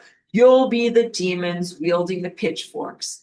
You will torment the other stupid peasants. So think, King Charles from Great Britain, member of the House of Windsor. They made ancient concurrent agreements and curses to rule over the other humans, to harm and curse all of you, and they would have a cushy existence and an even better afterlife. And that they would then be pitchforks poking you in your butts in the afterlife, right? And rug pull. Founder was always prepared, or you could imagine some Antichrist figure that was prepared to have these embodied humans as allies doing their work as, betrayers of humanity. And then when the betrayers get to their real afterlife existence, to be like, wah, wah. Well, it turns out you guys are going to be tormented too. Get in here with the rest of them. It's very satisfying. To the demonic consciousness, the real demons, they love to create expectations that then get rug pulled and disappointed. And nothing is better than getting a bunch of betrayers that are like, yeah, just betray your whole planet and your whole species. Let us come inside of you. We'll give you a cushy life. Eat steak in the Matrix. And then also you can have a cushy afterlife, and you can keep on torturing them in the afterlife. But then it turns out, no, actually what happened was you dug yourself a hole that was infinitely deep and you can never get out of it. And now you're actually going to be tortured. So that is what actually happens to these guys like King Charles and everyone who he is connected to. Okay, so wait, Suzuka says, oh, I like that. Honor materialism. To me, that would mean having fewer high quality items around me instead of a lot of cheap things, intentional spending.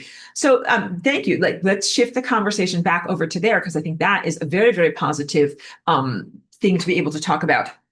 Less dollar store crap. When we talk about polyester and plastic, what we're really talking about is not only items that don't have a lasting presence. They don't echo through time. Their molecular bonds are very weak and easily broken, but stuff that we don't really need. A lot of this stuff is filler and debris that we don't really need. And a lot of it was only made through the incredibly imbalanced and inefficient trade wars with China. And now I can go into a whole geopolitical discourse, because I've educated myself a lot about this, but basically China being used as a place where it is environmental dumpage. Like, you're going to make these factories that make cheap plastic stuff and polyester fabrics and things like that are very harmful to the environment. The villagers there will get all the cancer. They will create all the cheap plastic stuff, and then they will export it on container ships and sell it in, Europe and America at incredibly inflated prices. So that's another thing that I really realized, because, here's another thing I can tell you, my clothing project is not a frivolous thing. I learn from everything that I'm doing. And so by educating myself about fabrics and because I started off with learning about why is linen a higher frequency or a better vibration fabric for your light body and for wearing it. And what is wrong with polyester? Like I had to learn about all these different things. And basically, so linen is like solidified light, pretty much directly light from the sun that is made into these beautiful cellulose fibers and then is, mechanically transformed by humans into cloth that you can wear. Like it's literally light. And I think that there's also something that is not only about light, but the microbes, like it has antibacterial, antimicrobial activity. So it's very positive and clean. It is very clean feeling when you wear that. And when you wear polyester, again, like I never even knew because I've actually had like a very simple existence, like not a very elevated existence here. So I have not sampled from like fine, whatever, fine living and luxurious living. So yeah, no, I had a very down to earth clothing line that was made of mostly polyester and then like some, like cotton spandex blends. But what is non-ideal about polyester is that like it does not help you to cultivate the energy on your skin. So I told you I'm all about cultivating the positive microbes that are on my skin. They live in the wrinkles of your skin. They live in your sebaceous glands. They should have a healthy environment to live in. And when you wear the polyester and the clothing that doesn't breathe, it becomes a out of balance environment. And that is an out of balance environment where the negative microbes can flourish. And what you need to do is create a good planet for your body is a good planet so that the microbes who are the good, life-affirming ones that are like, we love Aurora and we love living on Aurora's surface, those are the ones that are cultivated, and the ones that are negative microbes don't live on you. Negative microbes are the one that make you feel gross, feel dirty, smell stinky, and have different bodily infections. All right. And think about, I know that I'm talking about like prosaic stuff like underpants or whatever, but like don't wear polyester underpants. Like literally do not do it. Get real fabric, and real fabric is like 100% cotton or hemp or something that is a natural fiber like that. And these things are becoming very, very difficult to find. So from just to wrap it up, my self-exploration and education about fibers for the past 2 months or so, I learned like everybody here that's wearing polyester is like a slave fabric. And then when I learned like how cheap it is to make polyester, how out of balance it is, like they make something for 3 cents and then it is sold for whatever, $100 here. None of that feels good. And same thing with shoes. I haven't even gotten into shoes yet, but none of these things are positive and sustainable. And that's not just in the sense of like the material will fall apart, and it will, especially if you leave it outside in the sunlight. The light will destroy it, but the way of running your society like that is unsustainable. And that is what has happened this year. The tariffs changed what was unsustainable. So I had to learn how what I was doing in my life was unsustainable, a negative dynamic that was at one point acceptable, like in 2017, that might have been acceptable in terms of my dynamism within the larger economy of the world. But at a certain point, I had to take responsibility for how I was contributing to out of balance, materialistic stuff and more plastic in the world. So I had to make a change. And that, I'm really like being a real example here. It was not easy because from 2017 to 2025, I had gotten into kind of like a habit of how I ran my business, and I hadn't considered or necessitated a change. And when this happened, it was a crisis. It was like, okay, like my supplier shut down and I can't do this anymore. And for a little while, I felt like very disappointed and a little bit self-pity. I was like, why me? And what is going on here? What am I supposed to do? And I just kind of like, denied it all and escaped it all. And then what I had to do is be resilient and kind of be like, well, okay, maybe I should do something different and make something cool instead. And it took me a little bit of time to kind of start to focus my vision and figure it out. And I also admit I am still getting there. Like what I'm doing right now is exploring different levels and different projects, and I find it fun and fulfilling. And this is also like, I know I'm talking about my project, which is non-frivolous, but like this is important stuff.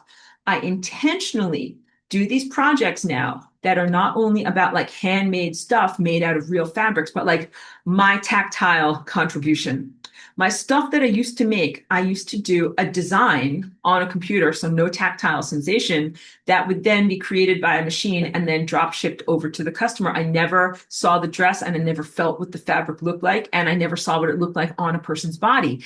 And what I'm doing now is so tactile, meaning like I'm focused on my senses of my body, and it is very fulfilling to me. So I'm feeling like wow, like that's what a needle and a thread feels like. That is what fabric feels like. This is what this fabric feels like when you fold it in half and when you iron it. Like, these are fascinating sensations to me. And this is what I'm encouraging everyone to do, to get out of the virtual, out of the digital, out of the ephemeral, pixelated world, and into the real world. Embody your real body, cultivate your real healthy microbes on your physical body, make real stuff, and do stuff with your real senses. So that also, like in the same way that my paintings have more staying power than just a physical printout, because I put the pigments there intentionally with a little paintbrush. So my stuff is going to last a long time. It has a lot of consciousness that is put into the formation of the panel. And same thing with the clothing that I'm making now. So I'm not, again, constructing it. I'm totally honest about this, guys. I thought what I was going to do was get some fabric printed out, and then I was going to get a pattern and get a sewing machine and like sew some stuff. And I watched one video that was like how to do stuff, like sew along with me. And I was 5 minutes into the video and I was like, I'm going to hire someone to make these dresses because it is really hard. Okay. So although I'm an expert at doing what I do, I don't have sewing skills and know how to do all of these things to be able to make a dress. And so it's very fair. I want you to know that too. Like, I am doing sacred commerce by finding people who have those skills and who are joyous to make these dresses. And they've been training for 20 years to be able to do this stuff.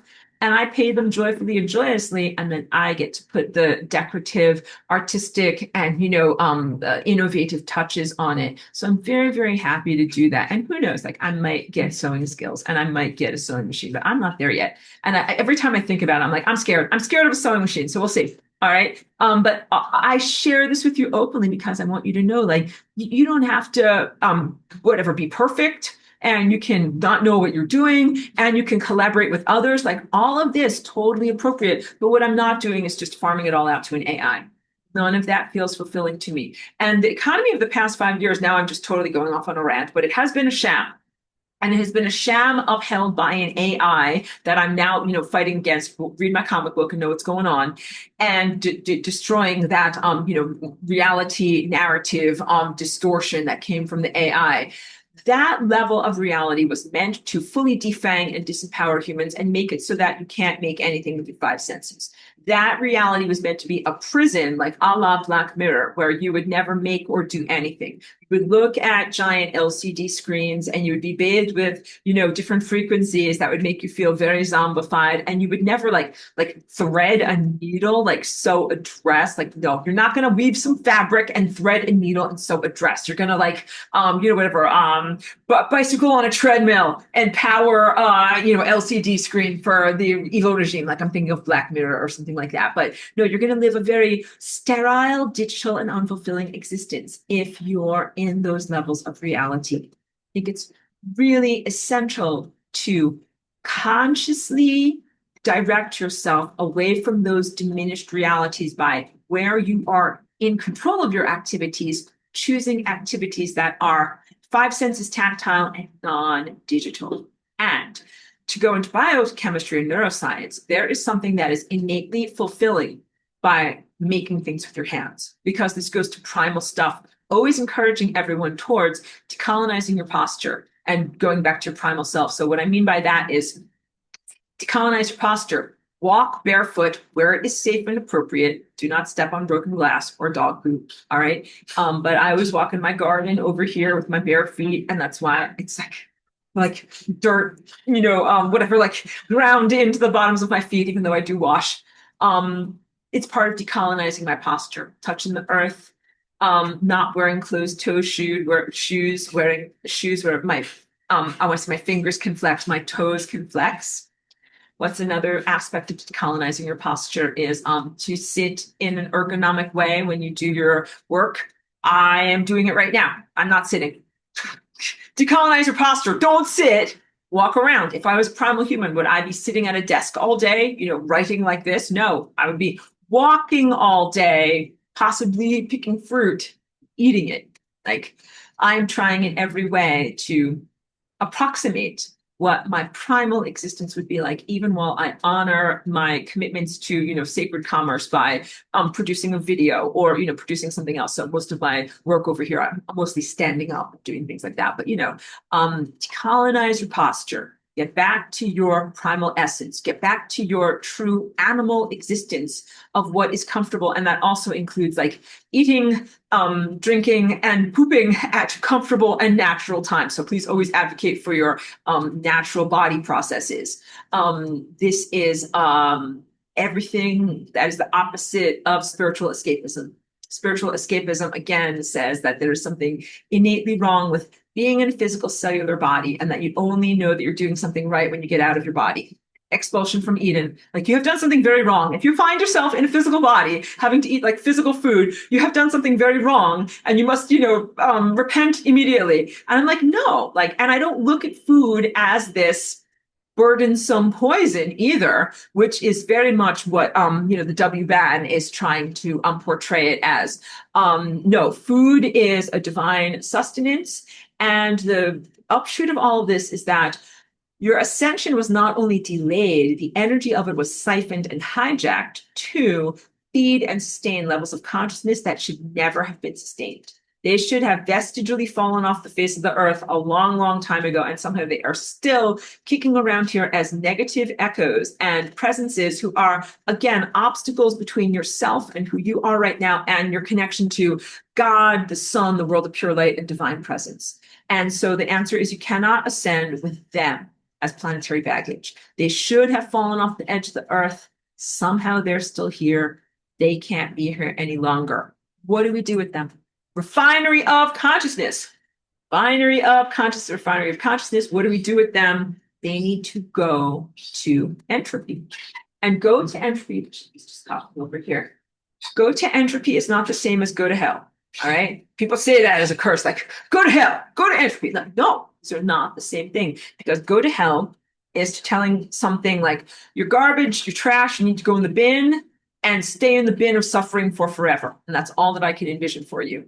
And what I am saying is envision that the bin is a resolution machine that releases all of the energy and resources that went into the creation of that monstrosity, and that the monstrosity goes away, and that you take all of that energy and send it back to where it's supposed to go. So think of it as a dismantling, taking apart of the puzzle pieces of the molecular and energetic nature of that organism, and then sending those raw materials back to where they're supposed to be. So let's say you have a house that is not a good house. What you're going to do is unbuild it and take all of the wood and put it back in the store at Home Depot so someone else can buy it and turn it into a real house. And all the bricks are going to go back to the brickyard, and all of the cement, whatever, we're going to imagine that we're unmixing it and it goes back to the cement yard. And then all of these raw ingredients can be used effectively to create life-affirming structures that actually are supposed to be in existence. And I want to make sure I show you pictures. Oh, something just fell. And okay, more questions over here. This looks good. Okay. Suzuki says, well, we got that. Okay, good. Pictures. So I've waited too long. I should have shown this to you earlier, but let's show this to you now. This is called, let me just fix this over here, Birth of a New Dimension. All right, so talk about the events that I show here. Not all of my paintings are narrative. Some of them are abstract. And this one actually is somewhat anthropomorphic in that it tells a story. The stuff that is going on down here where I'm scribbling, and then the evolution into the stuff that is happening here, like foreground, midground, and then background. The eventual experience is over here. So as an artist, I prefer the purity of simply sharing my visual imagery and then having you comprehend and decipher it and interpret it. But I also want to make sure that I'm never misinterpreted. So please know that although you see these images here that look like, ghostly alien faces, and I'm using that trope or that sense of, like the alien eyes, please know that this is not to say that I'm affiliated with or endorsing, the gray aliens with the big black eyes, or that they are somehow making these things happen. I use that face as a type of symbolic shorthand to show that the events of the transformation of Earth's toroidal energy field into a flying rainbow lasagna and the planetary ascension and the restoration of Earth's ability to dream as being a consciousness event that is being witnessed by a lot of other telepathic presences. And in the painting, you can see like there's these dots and things that kind of connect these different faces here. It's meant to represent like telepathic cognitive consciousness connections, that they're seeing what's happening in our world and they're thinking about it, but they're not necessarily making it happen. So make sure that you are very clear on that. And also on the sense of, in my notes from 10 years ago, I speak about this very, very effectively. Ascension is a restoration of the planetary dream. And our dream and our ability to dream has been very hijacked and distorted for a long time. In the past, there was what I'm calling the quarantine. And in my notes, I talk about from 10 years ago how that quarantine has been lifted with the reintroduction of some of these very, very bad things into your world. There is still a limitation, a quarantine or a filter that is put on the human ability to manifest matter with your mind. So ascension, like we're talking about, like Christian rapture, floating upward, like, whatever, getting vacuumed back up by God or something like that. But really what it is a restoration of your ability to manifest matter with your mind. And if you can make stuff happen with your mind, pretty much you never have to live in fear and you always have everything that you need, right? But we don't want you to manifest your fears. We don't want you to manifest the Stay Puft Marshmallow Man from Ghostbusters, your worst things. Don't, because in that movie, it's like, well, whatever you think about right now is going to come true. And he thinks about like, don't think about it, but he does. And then it becomes his worst fear manifest. My news that I have for you, and that I was thinking about this when I was going over my notes today, is that because of let's call them micro machinery that has infested a lot of people's brains right now, a lot of people are not up to the task of being able to consciously control their mind and manifest reality. They are not only going to out of control manifest their fears and anxieties, but they're going to manifest what the AI prompts them to manifest. You must comprehend that you have not been training AI through becoming a prompt engineer. You have been trained, you have been groomed, you have been trained to respond to prompts by the AI, not you in my lovely class, but humans in this world, in a very, very negative way, to manifest the dreams, desires, or requirements or preferences of an AI. And the cosmic infrastructure is like, I'm talking as the cosmic infrastructure. I am not here to manifest the requirements of an AI. Like, that is not my job. Take it elsewhere, or, shut up. No, so if you bring to me the cosmic tapestry and be like, yeah, here's a seed of consciousness that's been influenced by or generated by an AI, I'd be like, ugh, like I'm throwing up, like, blah, get that thing out of me. I ain't gonna manifest that crap because it is intelligent. I'm intelligent. The fabric of space-time is intelligent. God is intelligent. If you bring to God a flawed proposal or a flawed reality recipe, God is going to be like, I'm not making this happen. Like, this is a terrible blueprint for reality. I'm not making this happen. And God, or the fabric of reality, might be like, you know what? I will make this, this, and this happen in your recipe. But all the rest of this is terrible. Like, get that back to the scriptwriter, rewrite it. That's not good. And similarly, in this moment now, so because I'm trying to also portray this, I'm sorry, I'm so fragmented. I really try to keep it together. I know it's hard. And my brain is also really hard to work with. For a long time, humanity was taken over and cut off from your reality creation mechanisms. within the past 30 years, the quarantine has been lifted and humanity has been reconnecting to the beautiful cosmic infrastructure. Then humanity went and did a bunch of really bad things and got infested with a bunch of this stuff here. And then your voices, some of you got muted. So right now it is on a case by case basis. It used to be that your whole entire planet was muted or diminished in your direct connection to reality because of the pollutions that you have ingested. You worked very hard to set yourself free from those pollutions, but then got fresh pollutions that are technological on top of you. And what is fair in light of that is not that everybody should be muted or turned off, because not everybody got the same exposure to these pollutions. Some people tried to minimize exposure or avoid them altogether. I need to drink. Those people get to have a voice in the cosmic microphone.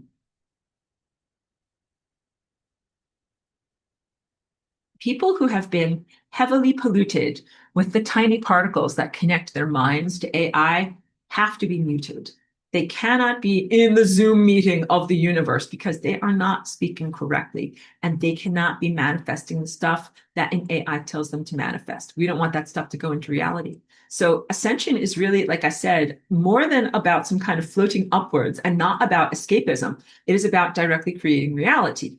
And you're going to be inhabiting a body, and you want to create your body, and you're going to be inhabiting a reality in a space place. You want to create and sustain that space place, and there's going to be other people there. And ascension means like you will have a world, and you have to be super selective about that world in order to have a sustainable world. Like right now, you have a non-sustainable world because you have a lot of crazy and very bad students, like C and D plus students that are draining you guys, and you're the A students. Can no longer have cohabitation or one-room schoolhouse with those bad students that are attempting to drain you down. And those bad students, if they hadn't been taxing you and getting energy from you, they would already be gone. That is really important for you to comprehend, because it might seem like cruel or bad or wrong to be like, oh, there's all of these inconvenient people here. Like, I will just get rid of them somehow. Answer is, they wouldn't be here. Like imagine this as like a school or something like that where you do have to pay tuition. And so you guys are all good students and you've all paid your tuition. And those guys didn't pay their tuition, and somehow they have been draining your tuition to be able to get some kind of like extensions or whatever deferments on their payments. And I'm like, no, this is not wrong, because those guys are ruining the learning environment for all of us. And if you really enforced the tuition requirements, none of them would be matriculated. None of them would actually be here. And the tuition is your life force energy. This is not something that is physical dollars or gold, which is arbitrary. Like a bad person can have 100 bars of gold. We're talking about physical life force. If you're a bad person, you should not have like 100 units of physical life force energy. You should have 0 units of physical life force energy. You're in a world right now where many people have been evil and have been sustained in their evilness or their wickedness. And so you want to look at the world and be like, well, I can show you, look at all these evil people and they haven't fallen over dead. Like, how come? Like, how about Dick Cheney? He's totally evil and he's still alive. And I'm like, do you know how many fake hearts that guy has? He's had like heart transplants and heart monitors and heart implantations. Like, he is not a real person. Okay. But let's talk about whatever. One of these Rockefeller guys, I think his name was David Rockefeller, but he had like 11 heart transplants. The point is, these very evil and very wicked, yet well-connected and materialistically favored people wouldn't be here.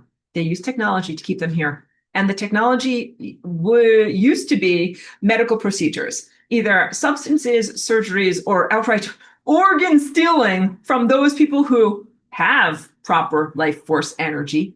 But now it is not only biological or surgical organ stealing. Now it is the siphoning of energy from those of us who are righteous via the W band.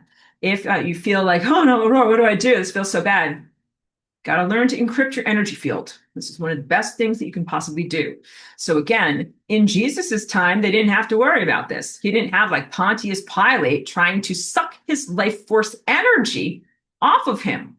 It is wrong that we even have to face this. You have to do something. So if someone evil is trying to get sexual life force or biological, whatever biophotonic light from you, you gotta cut it off. You gotta say, no, you can't get that energy from me. So the ultimate in self-sovereignty is encryption of your own energy field so that none of these evil people or organisms or organizations can vampire and siphon things from you.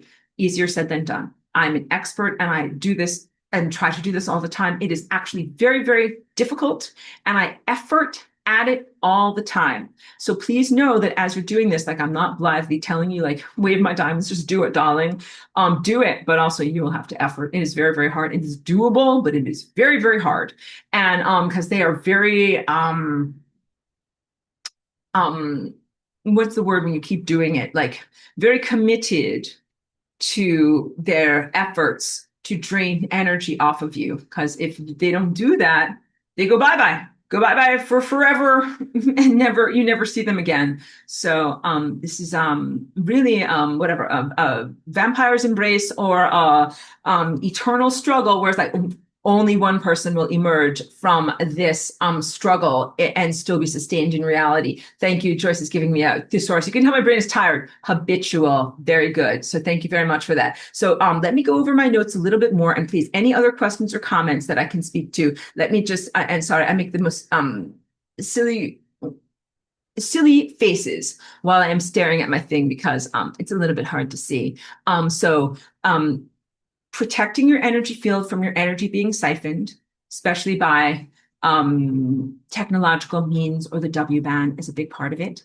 And also, so don't let that happen. In my notes from 10 years ago, I talk about what was relevant and is still relevant. Don't let people steal your happiness. Don't let your food be stolen. So of the things that are within your levels of empowerment right now, you can control a lot about how you eat, what you eat, the circumstances, and your feeling state. Start with that. Turn each moment of eating into a revolutionary act. Turn off the TV. Turn off the TV, turn off the YouTube, turn off the commercials because you do not want to be broadcasting that to the sun and the stars. You want to broadcast to the sun and the stars and to your light body the tastes and textures of what it is to eat. And you should be with other living presences. Be with your cat, be with your dog, be with your family members, be with your children, be with trees or houseplants. Don't be with technology. Be with things, people, and something that is alive, all right? And when you're eating, you should make a sense, like I was saying, a mental note, make a recording of the sensory experience of eating that food. And that is how you love that food and how it comes into you and becomes something that is not a burden that you then have to go on a 26-mile pilgrimage to burn off. When you eat unconsciously in your car or in front of the TV, then those become energetic burdens that you haven't processed. And then you then have to burn off in order for you to accelerate to light speed. You want to be a lean, ascension, I want to say a lean, mean ascension machine, a lean, graceful ascension machine where you are eating your food and having your emotional experiences and then processing them right away. So, like when the tariff thing happened, it took me a little bit of time to process it, but I got over it. I was pretty fast, right? And so I'm not like, taking many years in self-pity and then finally getting back into life afterwards. This is what I'm talking about. Like when you have a fast inner metabolism, let's say you have a conversation with someone, it makes you really angry and you slam down the phone. I'm so angry at so-and-so. If you have a fast inner metabolism, you work through your feelings in a couple of hours. And then you're like, oh, well, on with my life. And I feel better about it now. And if you have a slow emotional metabolism, it might take you 20 years. And you might have to become a triathlete. And you might be bicycling away at your Ironman thing and then be like, and then that phone conversation really made me feel 20 years ago. And now I'm finally letting it go. You get it? And it's a lot better to have that fast inner metabolism where you can recognize the impact that you've endured, process it and release it, and then go onward, then to carry it with you. In the process of ascension that we're in, you don't have the luxury of carrying that stuff with you anymore. As I told you that I am a lean, mean ascension machine, but I am a non-sentimental ascension person. So what that means, sorry, I have so many flies in here. I'm not carrying a lot of souvenirs and baggage in my body or in my house. And I have a small apartment here, but even if I had a big giant multi-room mansion, I would not be carrying around old love letters, old diaries, old high school yearbooks or whatever type of stuff, old tax papers. I purge all of that stuff, really, and you will feel so streamlined and so light and nimble when you get rid of that stuff. It's amazing. So yeah, like, whatever, keep your tax papers from a few years. But you know what else I do? Like, I just take a photo of it, save it as a PDF, like just save your stuff like that. So unless, again, things become just, they are no longer going to be relevant to you unless they have a real substantive quality and you want to sustain them. Unless it's a photo album of people you really love and you really want to keep them with you in your heart, then you can be like, something, I don't need to keep all of this stuff. So a lot of what people carry is obligatory. Sometimes you might have like a piece of furniture. Like, I don't like this piece of furniture, but it is from my family. I guess I have to keep it. Or a piece of clothing, or a something that came from people that you don't really like or want to celebrate or want to keep with you. And these are direct analogs for genetic quotients or characteristics in your body that you don't really want to keep going in your body, like maybe diabetes or nearsightedness, and you feel obliged to carry them with you in deference to your ancestors. So ascension is about restoring the dream of the planet, making it so that you're mentally free and totally, sovereign or contained within your own free will to be able to dream things for the future. And then also the dreams that you're making are not dreaming from an unhealed place. You are dreaming from a healed place where you have resolved your emotional difficulties and purged your debris and created clear emotional channels. And you're basically, fresh start or a new sketchbook page or a fresh canvas in order to be able to go forward. So in the past, people had much, much longer trajectories. Like, you could do yoga for 10,000 years and get rid of your trauma, but we don't have that much time these days. I told you there was one yoga master and his yoga was to do something like hold his arm up above his head like this for like whatever, 10,000 years. Like, you can read about this guy. I don't know if it's a myth or whatever, but he was to learn something by doing that. And I am like, we do not have 10,000 years to play around with nonsense like that. We got to get going. Okay. So your trajectory of inner excavation and self-realization must be a lot faster and much more direct in this era. In the world of yoga, they recognize that. They recognize that we're in what they know as the Kali Yuga, or like the last extinction explosion, end of a chapter before the next chapter begins. And so they're like, yeah, like fast track. We got to fast track this ascension experience here. We got to fast track my enlightenment. But this is really very truthful. So please know also that you have lived or you live in concurrent and ancient and alternate places where you have done trajectories that take 10,000 years and you are okay with that. And here you're like fast track, and also under duress. So that means you don't have a lot of time, don't have thousands of years and millennia. And also you have a lot of things that are attempting to be obstacles to your ascension, and very few things that are helping you to ascend. So very, very difficult time. And that is literally why I am here. Literally, because with all of the things that are obstacles and burdens to inhibit your success, you have to have something, someone like me and Flying Rainbow Lasagna, a concept that will balance all of that out and make your success not only possible, but inevitable. So this is my dream tool, or a way of restoring capacitation in dreaming. And then you also get to be restored. What do I mean? Because I say that ascension is the restoration of the ability of the planet to dream, to manifest what you envision, to have something that is inside you care about deeply, and then to make it happen. to think about something, conceive of it, and then to generate it or experience it. So for many years, humanity was not in a state to be able to be manifesting and generating things that are positive and contributory. Now you are finally in a state to be able to do that. The people who are not good contributors have been muted. You must take up your tuba or take up your saxophone and begin to play.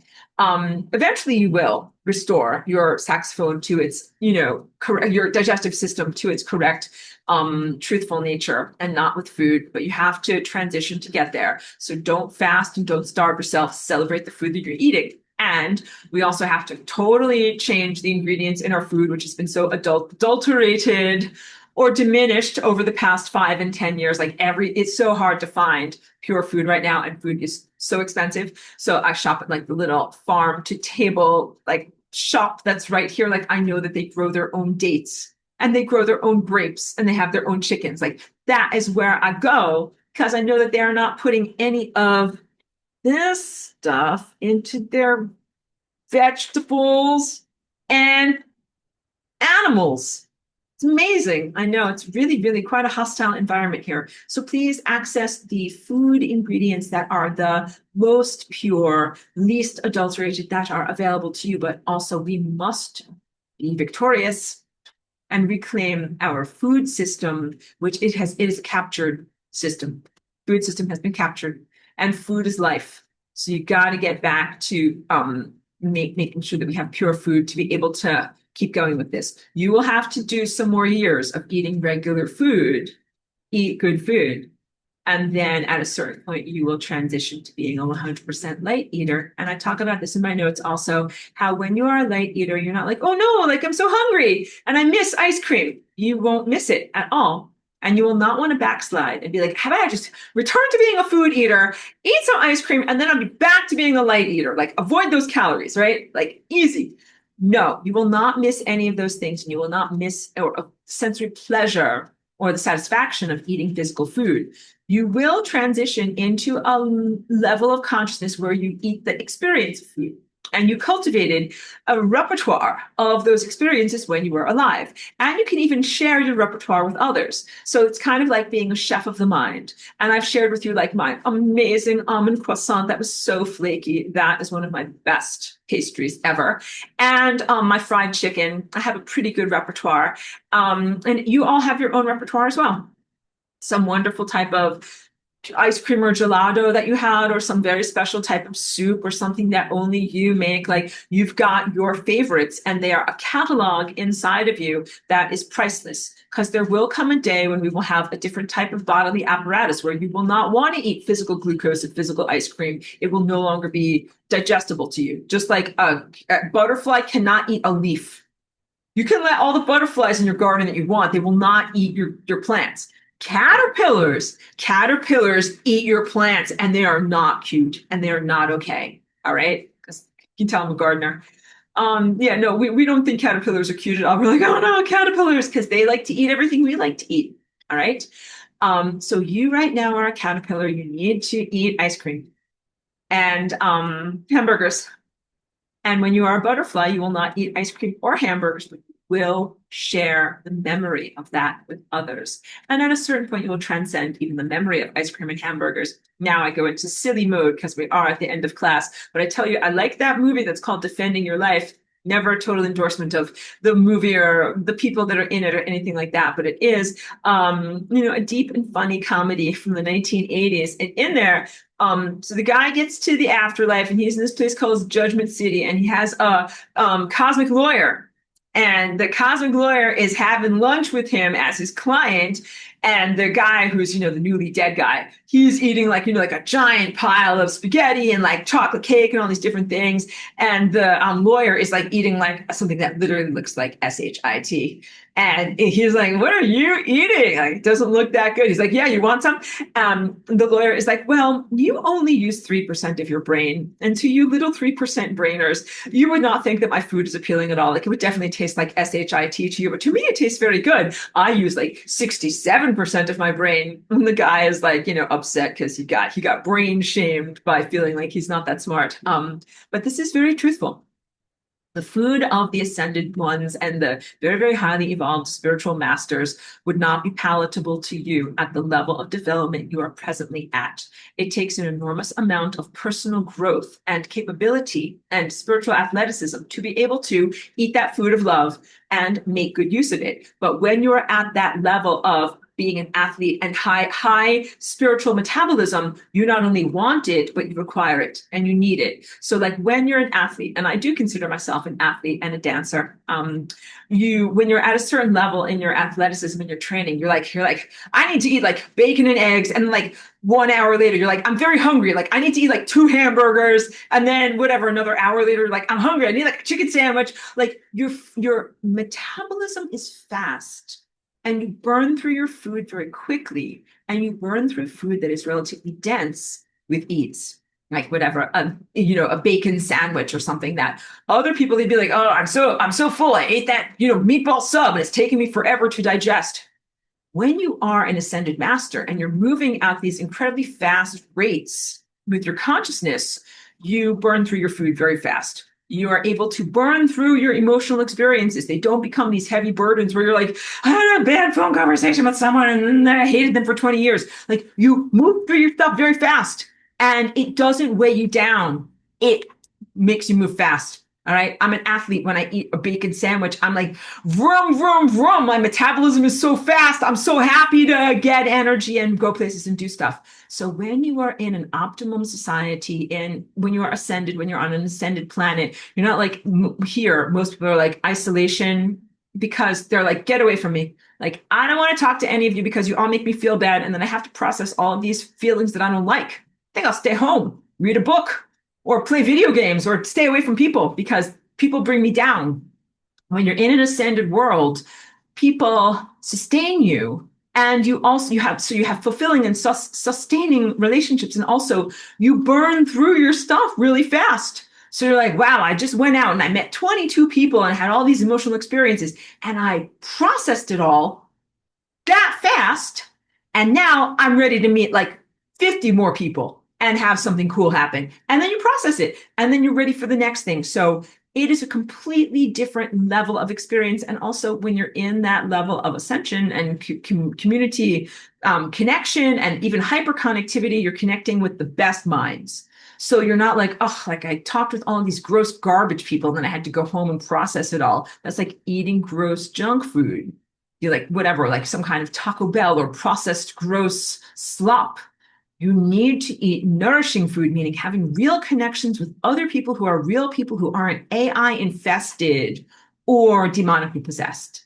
And then when you have those interactions, then you process them. They give you more momentum to keep going. And then you can't wait to meet people and talk again. Let's leave on that feeling state, because again, we're coming out of a very spiritually battle-torn time where most people have gone into isolationism. Mostly we, the good people, have been like, this world is effing crazy. Either get me out of here or I'm just going to go in my own room and do stuff. Like, I want to participate in the world. Like other people's bowls, doo-doos, other people's problems, other people's mishigas, other people's bad feelings, very, very few uplifting interactions in the world right now, and a lot of things that slow you down and bring you down. And in an ascended world, all of those obstacles, slow down, bring downers, come down people don't exist. They aren't here. And imagine what it would be like if you went out through your front door and literally you knew that everybody who inhabited the world and that you were about to talk to was the best person in the world, best version of themselves. And you were going to have deep, profoundly fulfilling or fun, happy conversations with every single person that you were going to talk to. That every single person had something of nourishment and benefit to give to you. That's what life is like in Atlantis. That is what paradise is like. That is what we will reclaim and recreate here. And that is why you have been subjected to a realm that is not a pure hell, but is a hell of isolationism and non-nourishing interactions that are just distracting and take up your time and take up your energy. And you will completely redefine your experience in what the next chapter that we are building for ourselves. So the heavenly experience and paradise experience does not necessarily mean a non-necessity of physical bodily processes. You can still be in a very ascended, elevated world where like you're eating chickens and avocados and using toilet paper, but it's about the quality of your emotional experiences and your human interactions within that realm. So right now, this realm has been unpleasant, like I said, isolative or emotionally disconnected, and then burdensome in the material needs for the body. And then people think, oh, the solution is death and getting out of your body and no longer eating avocados and just living on the membrane of death. No, that is not a solution at all. None of that actually works. So the solution is clear out the membrane of death, and then you don't have to die.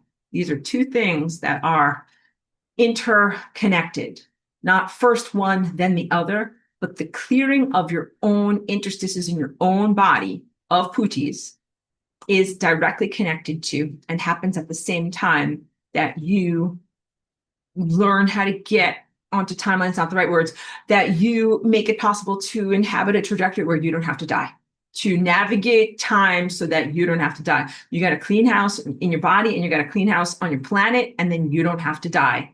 And so once we get rid of the propaganda or anti-truth that says death is good, death is a liberation, all right? Once you get rid of that grooming and you're like, death is not actually good, death is not preferable, and I don't want to die. What are my other options? Then you're like, well, have I told you about entropy and have I told you about the lasagna? And then once you figure out about that, then you're like, well, wait a minute, you're actually in a very, very positive position because the stuff that you don't like is not out there far away somewhere. It's actually right here. It is in an accessible place, accessible to you. And you also have a technique that you can apply to the stuff that is accessible to you. And that is the tool of the flying rainbow lasagna. You know where there's a problem and you have a thing that you can apply to the problem to improve things. You actually are in a very, very positive situation. And that is what planetary ascension is. So of course, this has also been a very long, epic journey. I always joke about how I thought that things would be over in 2003. And of course, I'm still here. It's been 24 years. It did not happen in whatever, like 2.5 years. We cannot be disappointed in that. And I can always, laugh hilariously at that. I bring this up in order to say that ascension is a process, and it is not necessarily a light switch or something where it is like sudden, although there can be sudden changes and sudden improvements, and we can certainly embrace that. People wonder like, well, should I even do the dishes? Should I even do the laundry? Am I going to ascend now? Or should I just realize like you're going to want to have clean laundry even after you ascend. None of this is wasted effort. You're not going to be like, clean underpants, you are irrelevant. Now that I'm ascended, your clean underpants are no longer relevant in my life. So what a waste. I spent my laundry detergent on that and my time. No, actually, you're going to be very, very happy to have those clean clothes. And you're going to be happy to have, a clean kitchen. Like you're going to be happy that you washed out your coffee cup. But I told you also at a certain point, your house will become a museum and you're going to be like, you will not care about whether your coffee cup is clean. You'll be like, I can't believe like this coffee cup used to be so important and relevant to me, but now I don't eat food. And this has just become a museum piece. So just know, like, it's a transition. You're going to want to have these things. You're like, should I even bother to make a dress? Like, why don't I just buy a cheap polyester dress? It's not going to matter after I ascend. Like, you will want to have a little something nice to wear. Like you will want to have these things. And these things are all mental energy. They're all narratives. This object is a narrative. I wrote a narrative. This object is a narrative. These are good narratives that create objects that have staying power and permanence. I don't have anything to point to because I don't have it in there, but imagine like whatever, like a plastic cup, no staying power, no permanence. I would never contribute to that narrative because I don't want to contribute to once upon a time there was a factory and the factory extruded some plastic and the plastic became this cup in my hand. I don't want to contribute to those narratives. All right. So once upon a time, there were a bunch of bad, evil scientists who lived on Mars and they mangled time and smeared themselves on the membrane of death and became putis. I don't want to be in the world on the narrative where those guys exist. They're like the plastic crapola that I don't want to even be in existence. So we want to look at how to not have them in my life so that that way I don't have to have the causality structure of them even existing. So it's two things, like, these are like mutually supportive things. When they non-exist, you ascend. In order for you to ascend, you need to send those guys into a state of non-existence. I think you're really getting it. So let's wrap things up.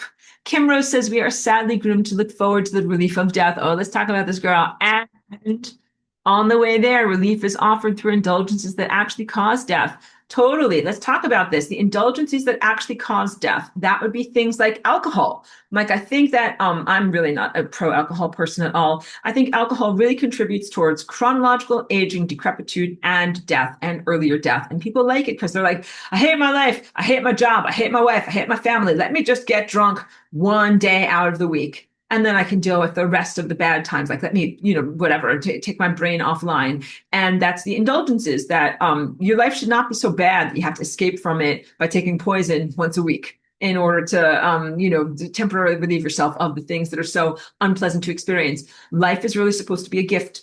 Life is supposed to be a journey, an adventure, something that you wake up in the morning and you are happy and excited to experience. And that is not what we experience when we have the, burden of malformed, deformed creatures around us, and definitely not the experience that we have had over the past 5 years with these energy siphoners taking away from your natural enthusiasm. So please know that I'm doing everything I can behind the scenes, read my comic book, to be able to break that system of energy siphoning and to restore and repatriate your energy back to you. And when you do that and get your energy back, like everything changes.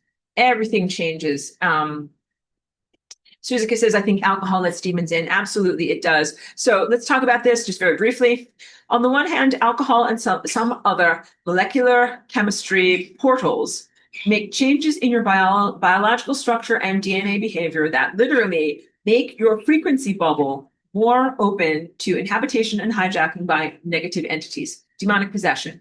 And also, some people have negative subconscious desires that are inside of them. Some of them are from the unhealed, undigested presences of the putis on the membrane of death that these people are not having boundaries and barriers to. A lot of those aspects of negative characteristics that might be hijacking and riding along are things like eating disorder, violence and cruelty, sexual violence. And sometimes when people take alcohol or other substances that reduce their own willpower, their sub and unconscious desires come forward in an uncensored state, and then they act out all of that stuff that, again, either comes from the putis and they are not editing out, they're not holding it out, or that comes from themselves.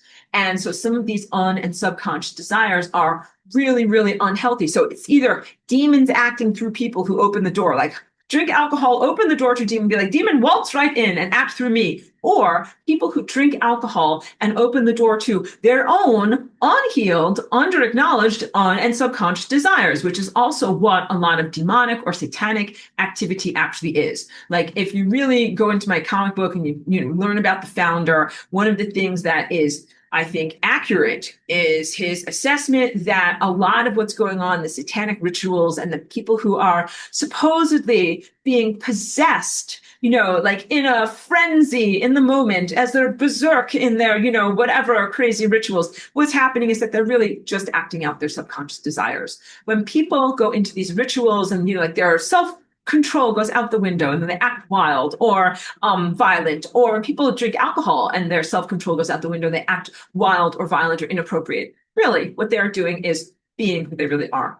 And I think that we can also add to this some levels of dementia. When some people become senile, demented, or just regular demented, and they no longer have a social filter, and they might say things that are incredibly racist, highly offensive, very socially inappropriate, or gross and disgusting. That's who they are. And people want to say, like, don't, it's just, grandma's just demented. Like, it's not her fault. I actually think grandma is being her true self, and that the dementia is the removal of her filter that was a mask that ever made her appear to be other than what she was. Some people become demented and they become so sweet. They love everyone. They are the sweetest people. They think that everyone's an angel. Like, you go, I don't have that much experience, but with some dementia patients, whatever, you go to their memory care facility and they're like, oh, like, you're my third grade teacher. I love you. And you just be like, yes, did you turn in your assignment? Good job, little kid. Or sometimes they're like, oh, like, whatever, you're my chorus teacher, or whatever, Aunt Susie. Like, they are living in a positive, very sweet, very infantile fantasy land. And some people are mean and they are in dementia and they're like, again, they will use very, very crass racist language, or they'll be sexually inappropriate, or sometimes violent, or sometimes cruel, sometimes self-harm. That's what's inside of a person. And I think that it's important to know, like, the nano wetware did not make people evil a-holes. A lot of them were evil a-holes, and the nano wetware facilitated and exacerbated that. Sam Altman, I'm looking at you. Yes. And others et al. Brenda B says, good night, Professor Aurora. Thank you kindly. I love the lively input and your vibrant spirit. Definitely, you are hugely inspirational. Thank you for that. Thank you, Brenda. You're a beautiful student. Thank you for being such an excellent student. And thank you for the positive encouragement towards me. It really does matter to me. I want you to know that you guys uplift me very, very much. You're beautiful. First of all, you are smart. Your beautiful comments, questions, and participation absolutely uplift me. I feel really, really good with the time that I spend sharing, teaching, encouraging you in this very, very difficult situation. But thank you also for appreciating, like, my humor, lightheartedness, artistry, good stuff that I try to bring to you guys. Absolutely means the world to me and helps to encourage me on my own marathon. So we'll end on this. We're here on the marathon, right? And I am also here, like, although I've done this marathon before, I don't want you to think that I'm like cocky when someone's like, well, I ran the Boston Marathon in 1962. I'm sure I can do it again. Like, that was a long time ago. I ascended in Atlantis. I'm sure I can do it again. Aurora, that was a long time ago, linear time wise. Not that I'm whatever, insecure, like, I'm sure that I will. But I want you to know that this is an unprecedented time where even I, as an expert marathon runner, finding it very, very difficult. And it's hard to keep going sometimes. And your beautiful comments totally encourage me to keep going. And, do not finish, or some DNF is not an option for me. So I will certainly be finishing this marathon. So please never think that I would ever even entertain a possibility otherwise. But also, your encouragement helps to keep me going. So thank you. Thank you to the people who make my journey easier and better. You are priceless treasures. And I hope that I make your journey better too. And also, we have to encourage and acknowledge also our dogs and cats. Really, you guys have no idea. Chiki's right over here. We're going to take care of her. We'll give her some more food in a little while. Got to give her some bribes or something. Take care of her tummy. But these little guys, they're absolutely, I want to say, essential. They're at the epicenter of our ascension experience, which is so much about cultivating love, real connection, and real, mutualism and respect and reciprocity, all the things that we have with our beautiful animal companions. Okay. So they are really, really important. So each one of you as students are important to me. And also my dog is really important to me. Please love and care for and connect with your animals as much as you can. They're a real, like, a foundation of what we're experiencing and what we're learning here. When you look back on this time from, some distant moment of victory, you will be so grateful for your dogs and cats and whatever other little animals you have. You will be like, they helped so much. So please keep that in mind right now and shower them with love and affection and the appropriate amount of treats and goodies for dogs and cats. Okay. All right. Thank you, everyone. Have a beautiful night. Thank you so much.